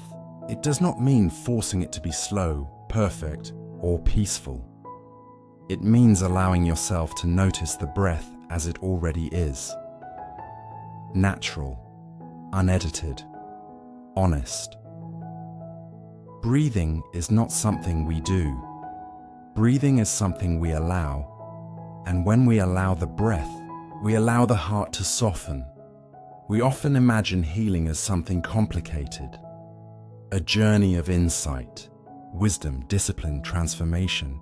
But sometimes, healing is as small as one gentle inhale, one gentle exhale, not as a technique, not as a performance, simply as a return to the body, a return to presence, a return to the moment, a return home. Let's practice together now, not as a ritual, not as a task, but as something tender. Wherever you are, let your shoulders loosen, let your hands rest. Let your jaw soften. You do not need to sit perfectly. You do not need to breathe perfectly. There is nothing to achieve here. Just be here with me for one breath. Inhale, slowly, through the nose. Feel the air enter your chest. Feel your ribs expand. Feel the belly rise just a little. Exhale, gently through the mouth. Feel the body soften. Feel the space widen. Feel the heart settle. Again, inhale, like you are receiving the world. Exhale, like you are releasing everything that is too heavy to carry. No rush, no expectations, just breath moving in and breath moving out. The breath is not trying to fix anything. It is just reminding you that you are alive. There is a Buddhist story that says, the mind is like a lake. When the water is still, you can see clearly to the bottom. But when the water is stirred, everything becomes cloudy. We try to calm the lake by force. We argue with our thoughts. We try to silence our fears. We try to control our hearts. But the lake does not clear because we struggle. The lake clears when we stop stirring. The breath helps us stop stirring, not by pushing thoughts away, but by giving the mind something gentle to rest on. The breath becomes an anchor, not to hold us down, but to steady us. Sometimes people ask, how do I stay calm when life is painful? The answer is not to try to be calm. The answer is return to the breath, one moment at a time, because breathing does not require strength. It does not require wisdom. It does not require solutions. It only requires presence, and presence is enough. A simple daily breath practice. You can do this anywhere, while cooking, while sitting in a car, while lying in bed at night, while standing in the shower. Just place your hand on your chest. Feel the warmth, feel the movement, feel the life. Then whisper, silently or aloud, I am here. Inhale gently, exhale softly. That is all. Not to relax, not to improve, not to change, just to return. As Daniel continued this practice, his life did not become perfect. His challenges did not disappear. His worries did not suddenly dissolve. But something important changed. He no longer faced his life alone. He had his breath with him, a companion, a soft presence, a home inside his own body. And because of that, life began to feel less overwhelming, less sharp, less urgent. Not because life was different, but because he was finally with himself. The breath is not a technique. The breath is a relationship with the body, a relationship with the moment, a relationship with your own aliveness. When the breath deepens, the heart opens. When the heart opens, the world opens. Everything we have spoken about, softness, compassion, acceptance, release, presence, begins here in one gentle breath. Now, as we near the close of this journey, there is one final step we will walk together. A step that gathers all the softness, all the presence, and carries it into the quiet space of being. There is a moment at the end of any long journey where we don't need more answers. We don't need more stories, ideas, or teachings. We simply need to be here, with the breath, with the heart, with ourselves. For these past hours, we have walked together through memory and loss, through softness and fear, through letting go and opening again. We looked gently at the parts of us that were tired, the parts that were afraid, the parts that were still learning how to trust. And instead of forcing them to change, we learned to hold them slowly, tenderly, honestly. We learned that healing is not a destination. It is a returning to the body, returning to the breath, returning to love, returning to the simple softness of being alive. And if there is one thing to remember from all of this, let it be this: you were never broken. You were never behind. You were never less than whole. You were simply becoming gentle with yourself again. The world may not always feel safe. Life may not always unfold the way we hoped. The heart may open and close 1,000 times. But each time it closes, we know now how to open it again. We return to the breath. We return to presence. We return to the warmth of our own hands resting over our heart. We return to love as something spacious, not something we fight to earn. You do not need to become a better version of yourself. You only need to remember the version that is here now, the one who is breathing, the one who is trying, the one who is still tender enough to feel. This is enough. You are enough right here, right now, exactly as you are. So as this chapter comes to a close, take one final slow breath. Inhale, feel the body soften. Feel life enter. Exhale, feel the weight release. Feel the heart settle. Carry this breath with you into your tomorrow, not as a practice to perfect, but as a way of remembering your own aliveness. And wherever you go, whatever comes, whatever changes, may you walk with a heart that knows. Peace is not something we find. Peace is something we allow. Thank you for sharing this time. Thank you for being here, truly. Thank you. May you be gentle with yourself. May you be free. May you be at peace. If you found value in this video, I invite you to like to spread positive energy. Share to sow more seeds of peace with your friends and loved ones. Subscribe to journey together in exploring Buddhist wisdom and healing every day. Because happiness is not a personal matter, but a path we walk together.